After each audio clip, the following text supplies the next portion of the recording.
ಸೃಷ್ಟಿಸ್ಥಿತ್ಯಪ್ಯಯೇಹ ನಿಯತಿದೃಷಿತಮೋ ಬಂಧಮೋಕ್ಷಾಶ್ಚ ಯಸ್ಮಾತ್ ಅಸ್ಯ ಶ್ರೀ ಬ್ರಹ್ಮರುದ್ರಪ್ರಭೃತಿಸುರನರದ್ವೀಷಶತ್ರುತ್ಮಕಸ್ಯ ವಿಷ್ಣೋರ್ವ್ಯಸ್ತಾಃ ಸಮಸ್ತಾಃ ಸಕಲಗುಣನಿಧಿಃ ಸರ್ವದೋಷವ್ಯಪೇತಃ ಪೂರ್ಣಾನಂದೋ ವ್ಯಯೋ ಯೋ ಗುರುರಪಿ ಪರಮಶ್ಚಿಂತಯೇತಂ ಮಹಾಂತಂ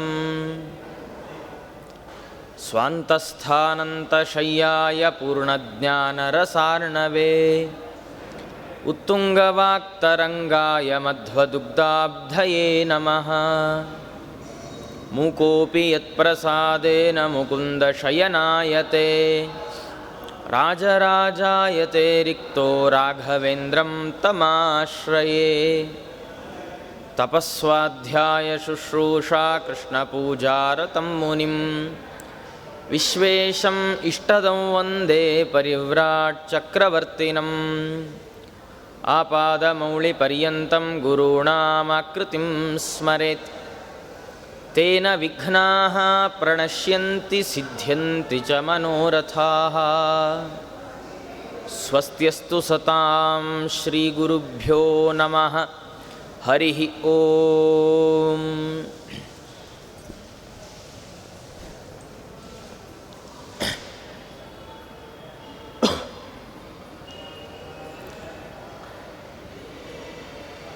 ರಾಘವೇಂದ್ರ ಸ್ವಾಮಿಗಳವರ ಆರಾಧನೆಯ ಪರ್ವಕಾಲವು ಇವತ್ತಿರುವಂಥದ್ದು. ಈ ಶುಭ ಸಂದರ್ಭದಲ್ಲಿ ಪರಮಪೂಜ್ಯ ಶ್ರೀಪಾದರ ಆದೇಶಾನುಸಾರವಾಗಿ ಈ ಯಾವ ಉಪನ್ಯಾಸ ಮಾಲಿಕೆಯಲ್ಲಿ ಷೋಡಶೋಪಚಾರಗಳಲ್ಲಿ ಒಂದಾದ ಆಸನದ ಬಗ್ಗೆ, ಹಾಗೆ ವಿಷ್ಣು ಪುರಾಣದ ಕೆಲವು ಕಥಾಭಾಗವನ್ನು ಯಥಾಮತಿಯಾಗಿ ತಿಳಿದುಕೊಳ್ಳೋಣ ಅಂತ ಹೇಳ್ತಾ, ಪರಮಾತ್ಮನಿಗೆ 16 ಉಪಚಾರಗಳನ್ನು ನಾವು ಸಲ್ಲಿಸಬೇಕು. ಅದರಲ್ಲಿ ಧ್ಯಾನ, ಆವಾಹನ ಮೊದಲ 2 ಉಪಚಾರಗಳಾದರೆ, ನಂತರದ ಉಪಚಾರ ಆಸನ ಅಂತ. ಆಸನ ಅಂದರೆ ಬರುವ ಅತಿಥಿಗೆ ಅಥವಾ ಆಹ್ವಾನ ಮಾಡಿದಂತಹ ದೇವತೆಗೆ ಮೊದಲು ಸಲ್ಲಿಸಬೇಕಾದ ಉಪಚಾರ. ಅಲ್ಲಿಯವರೆಗೂ ಧ್ಯಾನ ಮತ್ತು ಆವಾಹನೆಗಳಿಂದಾಗಿ ಪರಮಾತ್ಮನನ್ನು ಕರೆದು ಕುಳ್ಳಿರಿಸಿ, ಪರಮಾತ್ಮ ಬರ್ತಾನಲ್ಲ, ಬಂದಂತಹ ಪರಮಾತ್ಮನಿಗೆ ಆಸನವನ್ನು ಸಮರ್ಪಣೆ ಮಾಡೋದು, ಅಲ್ಲಿಂದ ನಿಜವಾದ ಉಪಚಾರ ಪೂಜೆ ಪ್ರಾರಂಭವಾಗುವಂಥದ್ದು. ಈ ಆಸನದ ಸಮರ್ಪಣೆಗೆ ಬಹಳ ಮಹತ್ವವನ್ನು ಹಿರಿಯರು ಕೊಟ್ಟಿದ್ದಾರೆ. ಮನೆಗೂ ಕೂಡ ಯಾರಾದರೂ ಹಿರಿಯರು ಬಂದ ಕಾಲಕ್ಕೆ ಮೊದಲು ಎದ್ದು ನಿಂತು ಸ್ವಾಗತ ಮಾಡಿ ಒಳ್ಳೆಯ ಆಸನದಲ್ಲಿ ಅವರನ್ನು ಕೂಡಿಸಬೇಕು ಅಂತ ಶಾಸ್ತ್ರಗಳು ಹೇಳ್ತಾ ಇದ್ದಾವೆ. ಈ ಆಸನವನ್ನು ಸಾಮಾನ್ಯವಾಗಿ ಪುರುಷ ಸೂಕ್ತದ 16 ಮಂತ್ರಗಳಿಂದ 16 ಉಪಚಾರಗಳ ಸಮರ್ಪಣೆಯನ್ನು ಮಾಡುವ ಸಂದರ್ಭದಲ್ಲಿ ಆಸನವನ್ನು 3ನೆಯ ಮಂತ್ರ ಏತಾವಾನಸ್ಯ ಮಹಿಮಾ ಅನ್ನುವ 3ನೆಯ ಮಂತ್ರ, ಆ ಮಂತ್ರದಿಂದ ಆಸನವನ್ನು ಸಮರ್ಪಣೆ ಮಾಡಬೇಕು ಅಂತ ಹೇಳ್ತಾರೆ.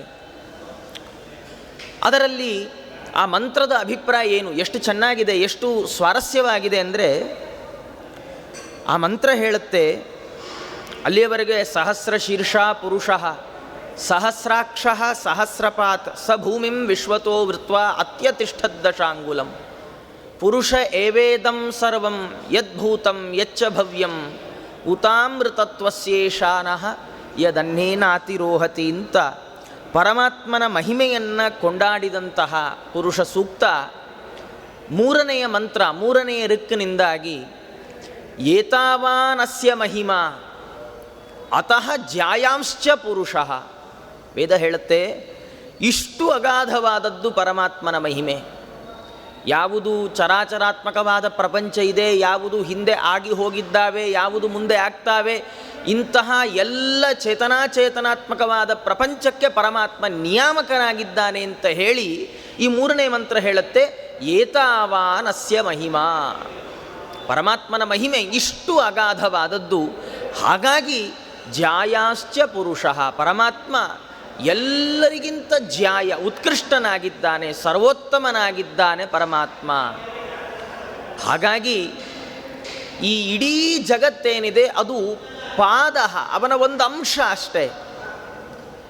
ಅವನ 3 ರೂಪಗಳಿಂದಾಗಿ ಪರಮಾತ್ಮ ತಾನು 3 ಸ್ಥಳಗಳಲ್ಲಿ, ಶ್ವೇತದ್ವೀಪ, ಅನಂತಾಸನ, ವೈಕುಂಠ ಎಂಬ 3 ಸ್ಥಳಗಳಲ್ಲಿ ತನ್ನ ಅಪ್ರಾಕೃತವಾದ 3 ರೂಪಗಳನ್ನು ಧಾರಣೆ ಮಾಡಿ ನೆಲೆಸಿದ್ದಾನೆ ಅಂತ ಆ ಪುರುಷ ಸೂಕ್ತದ ಮಂತ್ರ ಹೇಳುವಂಥದ್ದು. ಈ ಹಿನ್ನೆಲೆಯಲ್ಲಿ ಈ ಮಂತ್ರದಿಂದ ಆಸನದ ಸಮರ್ಪಣೆಯನ್ನು ನಾವು ವಿಚಾರ ಮಾಡಿದಾಗ ನಮಗೆ ವೇದ ಕೊಡುವ ಎಚ್ಚರಿಕೆಯ ಮಾತಿನಂತೆ ಅನ್ನಿಸತ್ತೆ.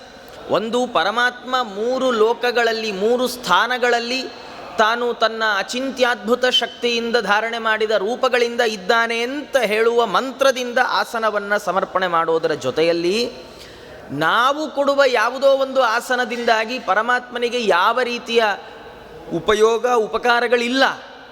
ಪರಮಾತ್ಮನಿಗೆ ಅವನು ತಾನು ಸ್ವಯಂ ಇಡೀ ಜಗತ್ತನ್ನು ವ್ಯಾಪಿಸಿಕೊಂಡಿದ್ದಾನೆ. ಹಾಗಾಗಿ ನಾವು ಆಸನ ಕೊಡೋದು ಯಾಕೆ ಅಂದರೆ ನಮಗೂ ಒಳ್ಳೆಯ ಆಸನ ಸಿಗಬೇಕು ಅಂತ. ನಾವು ಚೆನ್ನಾಗಿ ಜಗತ್ತಿನಲ್ಲಿ ಎಲ್ಲಿ ಹೋದರೂ ನಮಗೆ ಉಳಿದವರು ಗೌರವ ಕೊಡಬೇಕು ಅನ್ನುವ ಕಾರಣಕ್ಕಾಗಿ ನಾವು ಪರಮಾತ್ಮನಿಗೆ ಎಲ್ಲ ರೀತಿಯ ಪೂಜೆಯನ್ನು ಮಾಡುವಂಥದ್ದು, ಹೊರತಾಗಿ ಆಪ್ತ ಕಾಮಸ್ಯ ಕಾಸ್ಪೃಹ, ಅದರಿಂದ ಅವನಿಗೆ ಯಾವುದೇ ರೀತಿಯಾದಂತಹ ಉಪಕಾರಗಳಿರುವಂಥದ್ದಲ್ಲ. ಹಾಗಾದರೆ ಎಲ್ಲಿ ಆಸನ ಕೊಡಬೇಕು ಪರಮಾತ್ಮನಿಗೆ ಗೊತ್ತಾ? ಪರಮಾತ್ಮ ಅವನು ಕಮಲ ಅಂದರೆ ಬಹಳ ಖುಷಿಯಂತೆ ಪರಮಾತ್ಮನಿಗೆ. ಅದಕ್ಕೆ ಕೈಯಲ್ಲಿ ಕಮಲ, ಅವನ ಕಣ್ಣು ಕಮಲ, ಅವನ ಹೆಂಡತಿಯ ಹೆಸರು ಕಮಲ. ಹಾಗಾಗಿ ಅವನಿಗೆ ಆಸನವನ್ನು ನಮ್ಮ ಹೃತ್ಕಮಲದಲ್ಲಿ ಕೊಡಬೇಕು. ಅವನಿಗೆ ಯಾವುದೋ ಬಂಗಾರದ್ದು ಬೆಳ್ಳಿದು ಆಸನ ಕೊಟ್ಟರೆ ಅವನೇನು ಕೇಳೋಲ್ಲ. ಪರಮಾತ್ಮನಿಗೆ ಎಲ್ಲಿ ಆಸನವನ್ನು ಕೊಡಬೇಕು ಅಂದರೆ ನಮ್ಮ ಹೃತ್ಕಮಲದಲ್ಲಿ, ನಮ್ಮ ಹೃದಯದಲ್ಲಿ ಪರಮಾತ್ಮನಿಗೆ ಆಸನವನ್ನು ಕೊಡಬೇಕು ಅಂತ ಶಾಸ್ತ್ರಗಳ ನಿರೂಪಣೆ ಮಾಡ್ತಾ ಇರುವ ಪ್ರಮೇಯ. ಈ ವಿಷಯದಲ್ಲಿ ಒಂದು ಒಳ್ಳೆಯ ಕಥೆ ನಮಗೆ ಮಹಾಭಾರತದಲ್ಲಿ, ಭಾಗವತದಲ್ಲಿ ರುಕ್ಮಿಣಿಯ ಸ್ವಯಂವರದ ಸಂದರ್ಭಕ್ಕೆ ಈ ಒಳ್ಳೆಯ ಕಥೆ ಸಿಗುವಂಥದ್ದು. ಏನಾಗಿದೆ, ರುಕ್ಮಿಣಿಗೆ ಸ್ವಯಂವರ ಅಂತ ನಿಶ್ಚಯ ಆಯಿತು. ಸ್ವಯಂವರ ಅಂತ ನಿಶ್ಚಯ ಆದಾಗ ರುಕ್ಮಿಣಿಯ ಅಣ್ಣ ರುಗ್ಮಿ ಶಿಶುಪಾಲನಿಗೆ ಕೊಟ್ಟು ಮದುವೆ ಮಾಡುವ ನಿರ್ಧಾರವನ್ನು ಮಾಡಿದ್ದಾನೆ, ತಂದೆಯನ್ನು ಧಿಕ್ಕರಿಸಿ. ಆ ಕಾಲಕ್ಕೆ ರುಕ್ಮಿಣೀ ದೇವಿಯರು ಪತ್ರ ಬರೆದಿದ್ದಾರೆ ಕೃಷ್ಣ ಪರಮಾತ್ಮನಿಗೆ, ನೀ ಬಂದು ನನ್ನ ಪಾಣಿಗ್ರಹಣವನ್ನು ಮಾಡಿಕೊಳ್ಬೇಕು ಅಂತ. ಅಷ್ಟರಲ್ಲಾಗಲೇ ಆ ಸ್ವಯಂವರಕ್ಕೆ ಅಂತ ಆ ಭೀಷ್ಮಕನ ಊರಿನಲ್ಲಿ ಸಾಲ್ವ, ಶಿಶುಪಾಲ, ರುಗ್ಮಿ, ದಂತವಕ್ರ, ಜರಾಸಂಧ ಮುಂತಾದ ಎಲ್ಲ ಕೃಷ್ಣ ದ್ವೇಷಿಗಳು, ವಿಷ್ಣು ದ್ವೇಷಿಗಳಾದ ರಾಜರು ಅವರೆಲ್ಲ ಅಲ್ಲಿ ಸೇರಿದ್ದಾರೆ. ಸೇರಿದ ಕಾಲಕ್ಕೆ ಅಲ್ಲೊಂದು ಮಂತ್ರಾಲೋಚನೆ ನಡೆದಿದೆಯಂತೆ. ಅವರೆಲ್ಲ ವಿಚಾರ ಮಾಡ್ತಾ ಇದ್ದಾರೆ, ಹೇಗಾದರೂ ಮಾಡಿ ಕೃಷ್ಣ ಸ್ವಯಂವರಕ್ಕೆ ಬರದಂತೆ ತಡಿಬೇಕು. ಯಾಕೆಂದರೆ ಕೃಷ್ಣ ಸ್ವಯಂವರಕ್ಕೆ ಬಂದ ಅಂದರೆ ರುಕ್ಮಿಣಿ ಬೇರೆ ಯಾರಿಗೂ ಮಾಲೆ ಹಾಕೋಲ್ಲ. ಯಾಕೆಂದರೆ ಕೃಷ್ಣ ಸ್ವಯಂ ರೂಪವಂತ, ಒಳ್ಳೆ ರೂಪಿಷ್ಠ ಕೃಷ್ಣ. ಜೊತೆಗೆ ಅವನನ್ನು ಹೊಡೆದು ಬಡಿದು ಅವನ ಜೊತೆ ಯುದ್ಧ ಮಾಡಿ ಅವನನ್ನು ಸೋಲಿಸಿ ಆಚೆಗೆ ಹಾಕೋಣ ಅಂದರೆ ಜರಾಸಂಧ ಅಂತಾನೆ, ನಾನು ಬೇಕಾದಷ್ಟು ಬಾರಿ ಅನೇಕ ಅಕ್ಷೌಹಿಣಿ ಸೈನ್ಯಗಳನ್ನು ನಾನು ತಗೊಂಡು ಕೃಷ್ಣನ ಮೇಲೆ ಯುದ್ಧಕ್ಕೆ ಹೋಗಿದ್ದೇನೆ. ಹಾಗೆ ಹೋದ ಕಾಲಕ್ಕೆ ಕೃಷ್ಣನನ್ನು ನಾನೂ ಸಂಹಾರ ಮಾಡಲಿಕ್ಕಾಗಲಿಲ್ಲ ಅಂತ ಹೀಗೆ ಜರಾಸಂಧ ಹೇಳ್ತಾ ಇದ್ದಾನೆ. ಹಾಗಾಗಿ ಏನು ಮಾಡೋದು, ಕೃಷ್ಣನಿಗೆ ಅವನನ್ನು ಸ್ವಯಂವರಕ್ಕೆ ಬರದೇ ಇರುವಂತೆ ತಡೀಲಿಕ್ಕೆ ಬಲಪ್ರಯೋಗ ಮಾಡಿ ಸಾಧ್ಯವೇ ಇಲ್ಲ. ಹಾಗಾಗಿ ಸ್ವಯಂವರಕ್ಕೆ ಬಂದರೂ ಸ್ವಯಂವರ ಶುರುವಾಗೋದ್ರೊಳಗೆ ಕೃಷ್ಣನೇ ವಾಪಸ್ ಹೋಗಬೇಕು, ಹಾಗೊಂದು ಉಪಾಯ ಮಾಡೋಣ ಅಂಥೇಳಿ ಅವರೆಲ್ಲ ಅಂದುಕೊಂಡಿದ್ದಾರೆ. ಜರಾಸಂಧ ಅಂದ, ನಾವೆಲ್ಲ ಒಳ್ಳೊಳ್ಳೆಯ ಆಸನದ ಮೇಲೆ ಕೂತು ಬಿಡೋಣ, ಒಳ್ಳೆ ಸಿಂಹಾಸನಗಳ ಮೇಲೆ ಕೂಡೋಣ. ಕೃಷ್ಣ ಬರ್ತಾನಲ್ಲ, ಕೃಷ್ಣ ಬಂದಾಗ ನೀನು ರಾಜನೇ ಅಲ್ಲ, ಹಾಗಾಗಿ ನಿನಗೆ ಆಸನ ಇಲ್ಲ ಅಂತ ಅವನಿಗೆ ಆಸನವೇ ಇಲ್ಲದೆ ಇರೋ ಹಾಗೆ ಮಾಡೋಣ. ಹಾಗೆ ಮಾಡಿದ ಕಾಲಕ್ಕೆ ಕೃಷ್ಣನಿಗೆ ಅವಮಾನ ಆಗಿ ಅವನೇ ತಿರುಗಿ ಹೊರಟು ಬಿಡ್ತಾನೆ ಅಂತ ಹೀಗೊಂದು ಯೋಜನೆಯನ್ನು ಜರಾಸಂಧ ಮುಂತಾದ ಎಲ್ಲ ರಾಜರು ಹಾಕಿಕೊಂಡಿದ್ದಾರೆ. ಹಾಕಿಕೊಂಡು ಕೃಷ್ಣನಿಗೆ ಆಸನವೇ ಇಲ್ಲದಂತೆ ಮಾಡುವ ಯೋಜನೆಯನ್ನು ಹಾಕಿದರೆ ಅದು ಇಂದ್ರದೇವರಿಗೆ ಗೊತ್ತಾಯಿತು. ಇಂದ್ರದೇವರು ತಾವು ತಮ್ಮ ದೂತನ ಕೈಲಿ, ಚಿತ್ರಾಂಗದ ಅಂತ ಗಂಧರ್ವ, ಆ ಗಂಧರ್ವನ ಕೈಲಿ ಪತ್ರ ಬರೆದು ಕಳಿಸಿದಿರಂತೆ.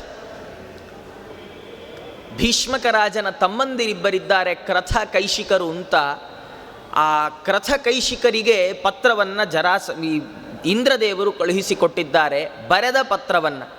ಆ ಕ್ರಥ ಕೈಶಿಕರು ಬಂದು ಸಭೆಯಲ್ಲಿ ಆ ಪತ್ರವನ್ನು ಓದಿದ್ದಾರೆ. ಆ ಪತ್ರದಲ್ಲಿ ಹೀಗಿದೆ: ಕೃಷ್ಣ ಇಡೀ ಜಗತ್ತಿಗೆ ಒಡೆಯ, ಆತ ರಾಜಾಧಿರಾಜ ಅಂತ ಸಮ್ಮಾನ ಮಾಡಿ ಅವನನ್ನು ನೀವು ಅವನಿಗೆ ಅಭಿಷೇಕ ಮಾಡಬೇಕು.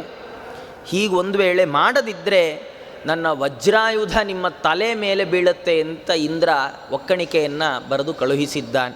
ಹರಿವಂಶ ಈ ಇಡೀ ಕಥೆಯನ್ನು ಉಲ್ಲೇಖ ಮಾಡ್ತಾ ಕೊನೆಗೆ ಇಂದ್ರ ತಾನೇ ಸ್ವಯಂ ಸಿಂಹಾಸನವನ್ನು ಸ್ವರ್ಗಲೋಕದಿಂದ ತನ್ನ ಆಸನವನ್ನೇ ಕಳುಹಿಸಿಕೊಟ್ಟಿದ್ದಾನೆ. ಬಂದ ಕೃಷ್ಣನನ್ನು ಅದರ ಮೇಲೆ ಕೂಡಿಸಿ ಎಲ್ಲ ರಾಜರು ಅವನಿಗೆ ಅಭಿಷೇಕ ಮಾಡಿದ್ದಾರೆ ಅಂತ ಹೀಗೆ ಕಥೆಯನ್ನು ಹರಿವಂಶ ಮುಂದುವರಿಸ್ತಾ ಇದೆ. ಕಥೆಯ ಸಾರಾಂಶ ಏನು ಅಂದರೆ, ಪರಮಾತ್ಮನಿಗೆ ನಾವು ಆಸನ ಕೊಡದಿದ್ದರೆ ಪರಮಾತ್ಮನಿಗೆ ಅದರಿಂದ ಯಾವ ತೊಂದರೆಯೂ ಇಲ್ಲ. ಆದರೆ ಕೊಡದಿದ್ದರೆ ಆಸನವನ್ನು, ಅದರಿಂದ ನಾವು ನಮ್ಮ ಪಾಪದ ಕೊಡವನ್ನು ನಾವೇ ತುಂಬಿಸಿಕೊಳ್ಬೇಕಾಗತ್ತೆ ಅಂತ ಹೀಗೆ ಈ ಆಸನದ ಮಹತ್ವವನ್ನು ಹೀಗೆ ತಿಳಿಸಿಕೊಟ್ಟಿದ್ದಾರೆ ಅಂತ ಹೇಳ್ತಾ ಮುಂದೆ ಹರಿವಂಶ ಮಹಾಪುರಾಣದಲ್ಲಿ 13ನೆಯ ಅಧ್ಯಾಯ ಪ್ರಾರಂಭ ಆಗ್ತಾ ಇದೆ. ಶ್ರೀ ಪರಾಶರ ಉವಾಚ. ವಿಷ್ಣು ಪುರಾಣದ 13ನೇ ಅಧ್ಯಾಯ. ಪರಾಶರರು ಮೈತ್ರೇಯರಿಗೆ ಉಪದೇಶವನ್ನು ಮಾಡ್ತಾ ಇದ್ದಾರೆ. ಅವರಂತಾರೆ: ಭಜನ ಭಜಮಾನ ದಿವ್ಯಾಂಧಕ ದೇವಾವೃಧ ಮಹಾಭೋಜ ವೃಷ್ಣಿ ಸಂಜ್ಞಾ ಸತ್ವತಸ್ಯ ಪುತ್ರ ಬಭೂವು.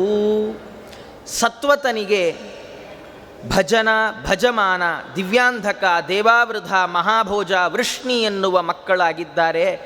ಹೀಗೆ ಆ ವಂಶದ ಪರಂಪರೆಯನ್ನು ಮುಂದುವರಿಸ್ತಾ ಆ ಮುಂದೆ ಅವರಿಗೆ ಭಜಮಾನನಿಗೆ ನಿಮಿ ಕೃಕಣ ವೃಷ್ಣಿಗಳು, ಹಾಗೆ ದೇವಾವೃಧನಿಗೆ ಬಭ್ರು ಅನ್ನುವ ಮಕ್ಕಳು, ಇವರೆಲ್ಲ ಹುಟ್ಟಿದ್ದಾರೆ ಅಂತ ಹೀಗೆ ಹೇಳಿ ಆ ದೇವಾವೃಧ ಮತ್ತು ಬಭ್ರುಗಳ ವಿಷಯದಲ್ಲಿ ಪರಾಚರರಂತಾರೆ: ತಯೋಶ್ಚಾಯಂ ಶ್ಲೋಕೋ ಗೀಯತೆ. ಅವರ ವಿಷಯದಲ್ಲಿ ಜನಪ್ರಸಿದ್ಧಿ ಹೀಗಿದೆ. ಜಗತ್ತಿನಲ್ಲಿರುವ ಪ್ರಜೆಗಳು ಅವರಿಬ್ಬರ ಬಗ್ಗೆ ಏನು ಮಾತಾಡ್ಕೊಳ್ತಾರೆ ಗೊತ್ತಾ? ಯಥೈವ ಶೃಣುಮೋ ದೂರಾತ್ ಸಂಪಶ್ಯಾಮಸ್ತಥಾಂತಿಕಾತ್ ಬಭ್ರುಹು ಶ್ರೇಷ್ಠ ಮನುಷ್ಯಾಣಾಂ ದೇವೈಹಿ ದೇವಾವೃಧ ಸಮಃ. ಜನ ಅಂತ ಇದ್ದಾರೆ, ಯಥೈವ ಶೃಣುಮಃ ದೂರಾತ್, ದೂರದಿಂದ ನಾವು ದೇವಾವೃಧ ಮತ್ತು ಬಭ್ರುಗಳ ಬಗ್ಗೆ, ತಂದೆ ಮಕ್ಕಳ ಬಗ್ಗೆ ಏನು ಕೇಳಿದ್ದೇವೆ, ಹತ್ತಿರ ಹೋಗಿ ನೋಡಿದಾಗಲೂ ಅದು ಸತ್ಯವಾಗಿದೆ. ಕೆಲವರು ಹೀಗೆ, ಅಯ್ಯೋ ಅವ್ರು ಬಿಡಿ ಆಚಾರ್ಯ, ದೂರದಲ್ಲಿ ಎಲ್ಲ ಅವ್ರ ಬಗ್ಗೆ ಕೇಳಿದ್ರೆ ಭಾಳ ಚೆನ್ನಾಗಿ ಹೇಳ್ತಾರೆ, ಹತ್ತಿರದಿಂದ ಕಂಡವರು ಗೊತ್ತು ಅವ್ರ ಬಂಡವಾಳ ಅಂತಾರಲ್ಲ. ಆದರೆ ಈ ದೇವಾವೃಧ ಮತ್ತು ಬಭ್ರುಗಳು ತಂದೆ ಮಕ್ಕಳು ದೂರದಿಂದ, ಅಂದರೆ ಹೇಗೆ ಜನರ ಕಿವಿಯಲ್ಲಿ ಅವರ ಬಗ್ಗೆ ಇತ್ತೋ ಇವರು ಹಾಗೇ ಇದ್ದರು. ಅಂದರೆ ಜನರಿಗೆ ತೋರ್ಲಿಕ್ಕೋಸ್ಕರ ಒಂದು ನಡತೆ, ತಾವು ಒಂದು ಯಾರು ಇಲ್ದಿದ್ದಾಗ ಒಂದು ಥರದ ನಡವಳಿಕೆಗಳನ್ನು ಇಟ್ಟುಕೊಂಡವರಲ್ಲ. ಜನ ಅಂತಾರೆ ಬಭ್ರುಹು ಶ್ರೇಷ್ಠೋ ಮನುಷ್ಯಾಣ, ಮಗ ಮನುಷ್ಯರಲ್ಲಿಯೇ ಶ್ರೇಷ್ಠ ಬಭ್ರು. ಇನ್ನು ದೇವಾವೃಧ ತಂದೆ ಏನಿದ್ದಾನೆ ಅವನು ದೇವೈಹಿ ಸಮಃ, ದೇವತೆಗಳಿಗೆ ಸಮಾನಾಗಿದ್ದಾನೆ ಅಂತ ಹೀಗೆ ಹೇಳ್ತಾ ಅವ್ರದ್ದು ಇಷ್ಟು ಅಲ್ಲ, ಮುಂದೆ ಹೇಳ್ತಾರೆ: ಪುರುಷಾಹ ಷಟ್ಚ ಷಷ್ಟಿಶ್ಚ ಸಹಸ್ರಾಣಿ ತಥಾಷ್ಟಯೇ ತೇ ಅಮೃತತ್ವಮನುಪ್ರಾಪ್ತಾ ಬಭ್ರೋಹೋ ದೇವಾವೃಧಾದಪಿ. ಈ ಬಭ್ರು ಮತ್ತು ದೇವಾವೃಧ ಅನ್ನುವ ಏನು ರಾಜರಿದ್ದಾರೆ, ಇವರ ಶಿಷ್ಯರಾಗಿ 8,066 ಮಂದಿ ಶಿಷ್ಯರು ಇವರು ಉಪದೇಶ ಮಾಡಿದ ಮಾರ್ಗದಲ್ಲಿ ಸಾಗಿ ಇವರು ಮೋಕ್ಷವನ್ನು, ಅಮೃತತ್ವವನ್ನು ಪಡೆದಿದ್ದಾರೆ ಅಂತ ಜನ ಇವರ ಬಗ್ಗೆ ಬಹಳ ಅದ್ಭುತವಾದ ರೀತಿಯಲ್ಲಿ ಮಾತಾಡಿಕೊಳ್ತಾ ಇದ್ದಾರೆ ಅಂತ ಹೀಗೆ ಆ ವಂಶವನ್ನು ಮುಂದುವರಿಸಿ ಅವರ ವಂಶದಲ್ಲಿ ಹಾಗೆ ಮುಂದೆ ಮಹಾಭೋಜ ಮಾರ್ತಿಕಾವರರು, ಮೃತ್ತಿಕಾವರ ಅನ್ನುವ ಪಟ್ಟಣದಲ್ಲಿ ವಾಸ ಮಾಡುವಂತಹ ಮಾರ್ತಿಕಾವರರು ಜನಿಸಿದ್ದಾರೆ ಅವರ ವಂಶದಲ್ಲಿ. ಅಲ್ಲಿಂದ ಮುಂದೆ ವೃಷ್ಣಿ ಅಂತ ಯಾವ ಸತ್ವತನ ಕೊನೆಯ ಮಗ ಇದ್ದಾನೆ ಅವನಿಗೆ ಸುಮಿತ್ರನಿಗೆ ಯುಧಾಜಿತ್, ಹಾಗೆ ಅನಮಿತ್ರನಿಗೆ ನಿಘ್ನ, ನಿಘ್ನನ ಮಗ ಪ್ರಸೇನ ಮತ್ತು ಸತ್ರಾಜಿತ ಅಂತ ಇಬ್ಬರು ಮಕ್ಕಳು ಹುಟ್ಟಿದ್ದಾರೆ ಅಂತ ಹೇಳಿ ಇಲ್ಲಿಂದ ಆ ಸ್ಯಮಂತಕೋಪಾಖ್ಯಾನವನ್ನು ವಿಷ್ಣು ಪುರಾಣ ವಿಸ್ತಾರ ಮಾಡ್ತಾ ಇದೆ. ಒಮ್ಮೆ ಏನಾಗಿದೆ, ತಸ್ಯ ಚ ಸತ್ರಾಜಿತಃ ಭಗವಾನ್ ಆದಿತ್ಯ ಸಖಾಭವತ್. ಈ ಸತ್ರಾಜಿತ ಮಹಾರಾಜನಿಗೆ, ಈ ಸತ್ರಾಜಿತನಿಗೆ, ಅವನಿಗೆ ಸೂರ್ಯ ಸತ್ರಾಜಿತನ ಗೆಳೆಯ ಆಗಿದ್ದಾನೆ. ಒಮ್ಮೆ ಏನಾಗಿದೆ, ಏಕದಾ ತು ಅಂಬೋ ನಿಧಿ ತೀರ ಸಂಶ್ರಯ ಸೂರ್ಯಂ ಸತ್ರಾಜಿತ್ತುಷ್ಟಾವ ತನ್ಮನಸ್ಕತಯ ಚ ಭಾಸ್ವಾನ್ ಅಭಿಷ್ಟೂಯಮಾನೋಗ್ರತಸ್ತಸ್ಥೌ. ಒಮ್ಮೆ ಸಮುದ್ರದ ತೀರದಲ್ಲಿ ನಿಂತುಕೊಂಡಂತಹ ಸತ್ರಾಜಿತ ಬಹಳ ಸ್ತೋತ್ರವನ್ನು ಮಾಡಿ ಏಕಾಗ್ರವಾದ ಮನಸ್ಸಿನಿಂದ ಸೂರ್ಯನನ್ನು ಸ್ತೋತ್ರ ಮಾಡಿದ್ದಾನೆ. ಅವನ ಸ್ತೋತ್ರಕ್ಕೆ ಸಂತುಷ್ಟನಾದ ಸೂರ್ಯ ತಾನು ಬಂದು ಸತ್ರಾಜಿತನ ಎದುರಿಗೆ ನಿಂತುಕೊಂಡ. ಆದರೆ ಎದುರಿಗೆ ನಿಂತುಕೊಂಡರೂ ಅವನ ಆಕೃತಿ ಸ್ಪಷ್ಟವಾಗಿ ಕಾಣಲಿಲ್ಲ. ಸತ್ರಾಜಿತನಿಗೆ ಅಸ್ಪಷ್ಟವಾಗಿ ಆ ಸೂರ್ಯನ ಆಕೃತಿ ಕಾಣ್ತಾ ಇದೆ. ಸತ್ರಾಜಿತ ಅಂತ ಇದ್ದಾನೆ, ಯಥೈವ ವ್ಯೋಮ್ನಿ ವನ್ಹಿ ಪಿಂಡೋಪಮಂ ತ್ವಾಮಹಮಪಶ್ಯಂ ತಥೈವಾದ್ಯ ಅಗ್ರತೋಪಿ ಅತ್ರ ಭವತ ಕಿಂಚಿನ್ನ ಪ್ರಸಾದೀಕೃತಂ. ಸತ್ರಾಜಿತ ಅಂತ ಇದ್ದಾನೆ, ಸ್ವಾಮಿ ನಿನ್ನ ಆಕಾಶದಲ್ಲಿದ್ದಾಗ ಹೇಗೆ ಬೆಂಕಿಯ ಉಂಡೆಯಂತೆ ಕಾಣ್ತಾ ಇದ್ದೀಯೋ, ಈಗ ಎದುರಿಗೆ ಬಂದು ನಿಂತರೂ ಅಷ್ಟೇ ಪ್ರಕಾಶಮಾನನಾಗಿ ಬೆಂಕಿಯ ಉಂಡೆಯಂತೆಯೇ ಕಾಣ್ತಾ ಇದ್ದೀಯ. ನಿನ್ನ ರೂಪ ನನಗೆ ಸ್ಪಷ್ಟವಾಗಿ ಗೋಚರ ಆಗ್ತಾ ಇಲ್ಲ. ಹಾಗಾಗಿ ನೀನು ನನ್ನ ಮೇಲೆ ಅನುಗ್ರಹ ಮಾಡಿದಾಗ ಆಗಲಿಲ್ವಲ್ಲ ಅಂತ ಸತ್ರಾಜಿತ ಪ್ರಾರ್ಥನೆ ಮಾಡಿದ ಕಾಲಕ್ಕೆ ಸೂರ್ಯ ತನ್ನ ಕಂಠದಲ್ಲಿದ್ದಂತಹ ಶಮಂತಕ ಅನ್ನುವ ಮಣಿಯನ್ನು ತಾನು ತೆಗೆದು ಇಟ್ಟಿದ್ದಾನೆ. ಹಾಗೆ ಪಕ್ಕಕ್ಕಿಟ್ಟ ಕಾಲಕ್ಕೆ ಸೂರ್ಯನ ರೂಪ ಸತ್ರಾಜಿತನಿಗೆ ಕಂಡಿದೆ. ಅವನು ಮತ್ತೆ ಪುನಃ ಸ್ತೋತ್ರ ಮಾಡ್ತಾ ಇದ್ದಾನೆ. ಸ್ತೋತ್ರ ಮಾಡಿದಾಗ ಸೂರ್ಯ ಪರಮಾತ್ಮ ಪ್ರಸನ್ನನಾಗಿದ್ದಾನೆ. ಏನು ವರ ಬೇಕು ಕೇಳು ಅಂತ, ಅಭಿಮತಂ ವೃಣೀಶ್ವ, ಏನು ಬೇಕೋ ಕೇಳು ಅಂತ ಸೂರ್ಯ ಅಂದಾಗ ಸತ್ರಾಜಿತ ಆ ಮಣಿಯನ್ನು ನೋಡಿದಾಗಲೇ ಅವನಿಗೆ ಬಹಳ ಆ ಮಣಿಯ ಬಗ್ಗೆ ಅಭಿಲಾಷೆ ಬಂದಿದೆ, ಆಸೆ ಆಗಿದೆ. ಹಾಗಾಗಿ ಸಚ ತದೇವ ಮಣಿರತ್ನಮಯಾಚತ, ಅವನ ಆ ಮಣಿಯನ್ನು ಕೇಳಿದ್ದಾನೆ ಸತ್ರಾಜಿತ. ಸೂರ್ಯ, ನೀನು ನನ್ನ ಮೇಲೆ ಪ್ರಸನ್ನನಾಗಿದ್ದರೆ ನಿನ್ನ ಕಂಠದಲ್ಲಿ ಧಾರಣೆ ಮಾಡುವ ಈ ಮಣಿಯನ್ನು ನನಗೆ ಕೊಡು ಅಂತ ಪ್ರಾರ್ಥನೆ ಮಾಡಿದ್ದಾನೆ. ಅದನ್ನು ಪ್ರಾರ್ಥನೆ ಮಾಡಿದಾಗ ಸೂರ್ಯ ತಾನು ಆ ಮಣಿಯನ್ನು ಕೊಟ್ಟು ತಾನು ಅಂತರಿಕ್ಷಕ್ಕೆ ಹೊರಟು ಬಿಟ್ಟರೆ ಸತ್ರಾಜಿತ ತಾನು ಆ ಮಣಿಯನ್ನು ಕಂಠದಲ್ಲಿ ಧಾರಣೆ ಮಾಡಿಕೊಂಡಿದ್ದಾನೆ. ಧಾರಣೆ ಮಾಡಿಕೊಂಡು ಸೂರ್ಯ ಇವ ತೇಜೋಭಿಹಿ ಅಶೇಷ ದಿಗಂತರಾಣ್ಯುದ್ಭಾಸಯನ್ ದ್ವಾರಕಾಂ ವಿವೇಶ. ಸೂರ್ಯನಂತೆ ಇಡೀ 4 ದಿಕ್ಕುಗಳನ್ನು ಬೆಳಗ್ತಾ ತಾನು ದ್ವಾರಕೆಗೆ ಬಂದಿದ್ದಾನೆ. ದ್ವಾರಕೆಗೆ ಬಂದರೆ ದ್ವಾರಕೆಯಲ್ಲಿದ್ದ ಜನಕ್ಕೆಲ್ಲ ಅವರಿಗೆ ಗೊಂದಲ ಆಯಿತಂತ, ಕನ್ಫ್ಯೂಷನ್. ಏನು ಅಂದರೆ ಅವರೆಲ್ಲ ಕೃಷ್ಣನ ಹತ್ರ ಓಡಿದ್ದಾರೆ. ಕೃಷ್ಣನ ಹತ್ರ ಹೋಗಿ ಅಂದರು, ಸ್ವಾಮಿ ನಿನ್ನನ್ನು ನೋಡೋಕ್ಕೆ ಸೂರ್ಯನೇ ಬರ್ತಾ ಇದ್ದಾನೆ. ಅಷ್ಟು ಪ್ರಕಾಶಮಾನನಾದ ವ್ಯಕ್ತಿ ನಡ್ಕೊಂಡು ಬಂದಾಗ ಆ ಜನ ಎಲ್ಲ ಅವನನ್ನು ಸೂರ್ಯ ಅಂತಲೇ ಅಂದುಕೊಂಡ್ಬಿಟ್ರು.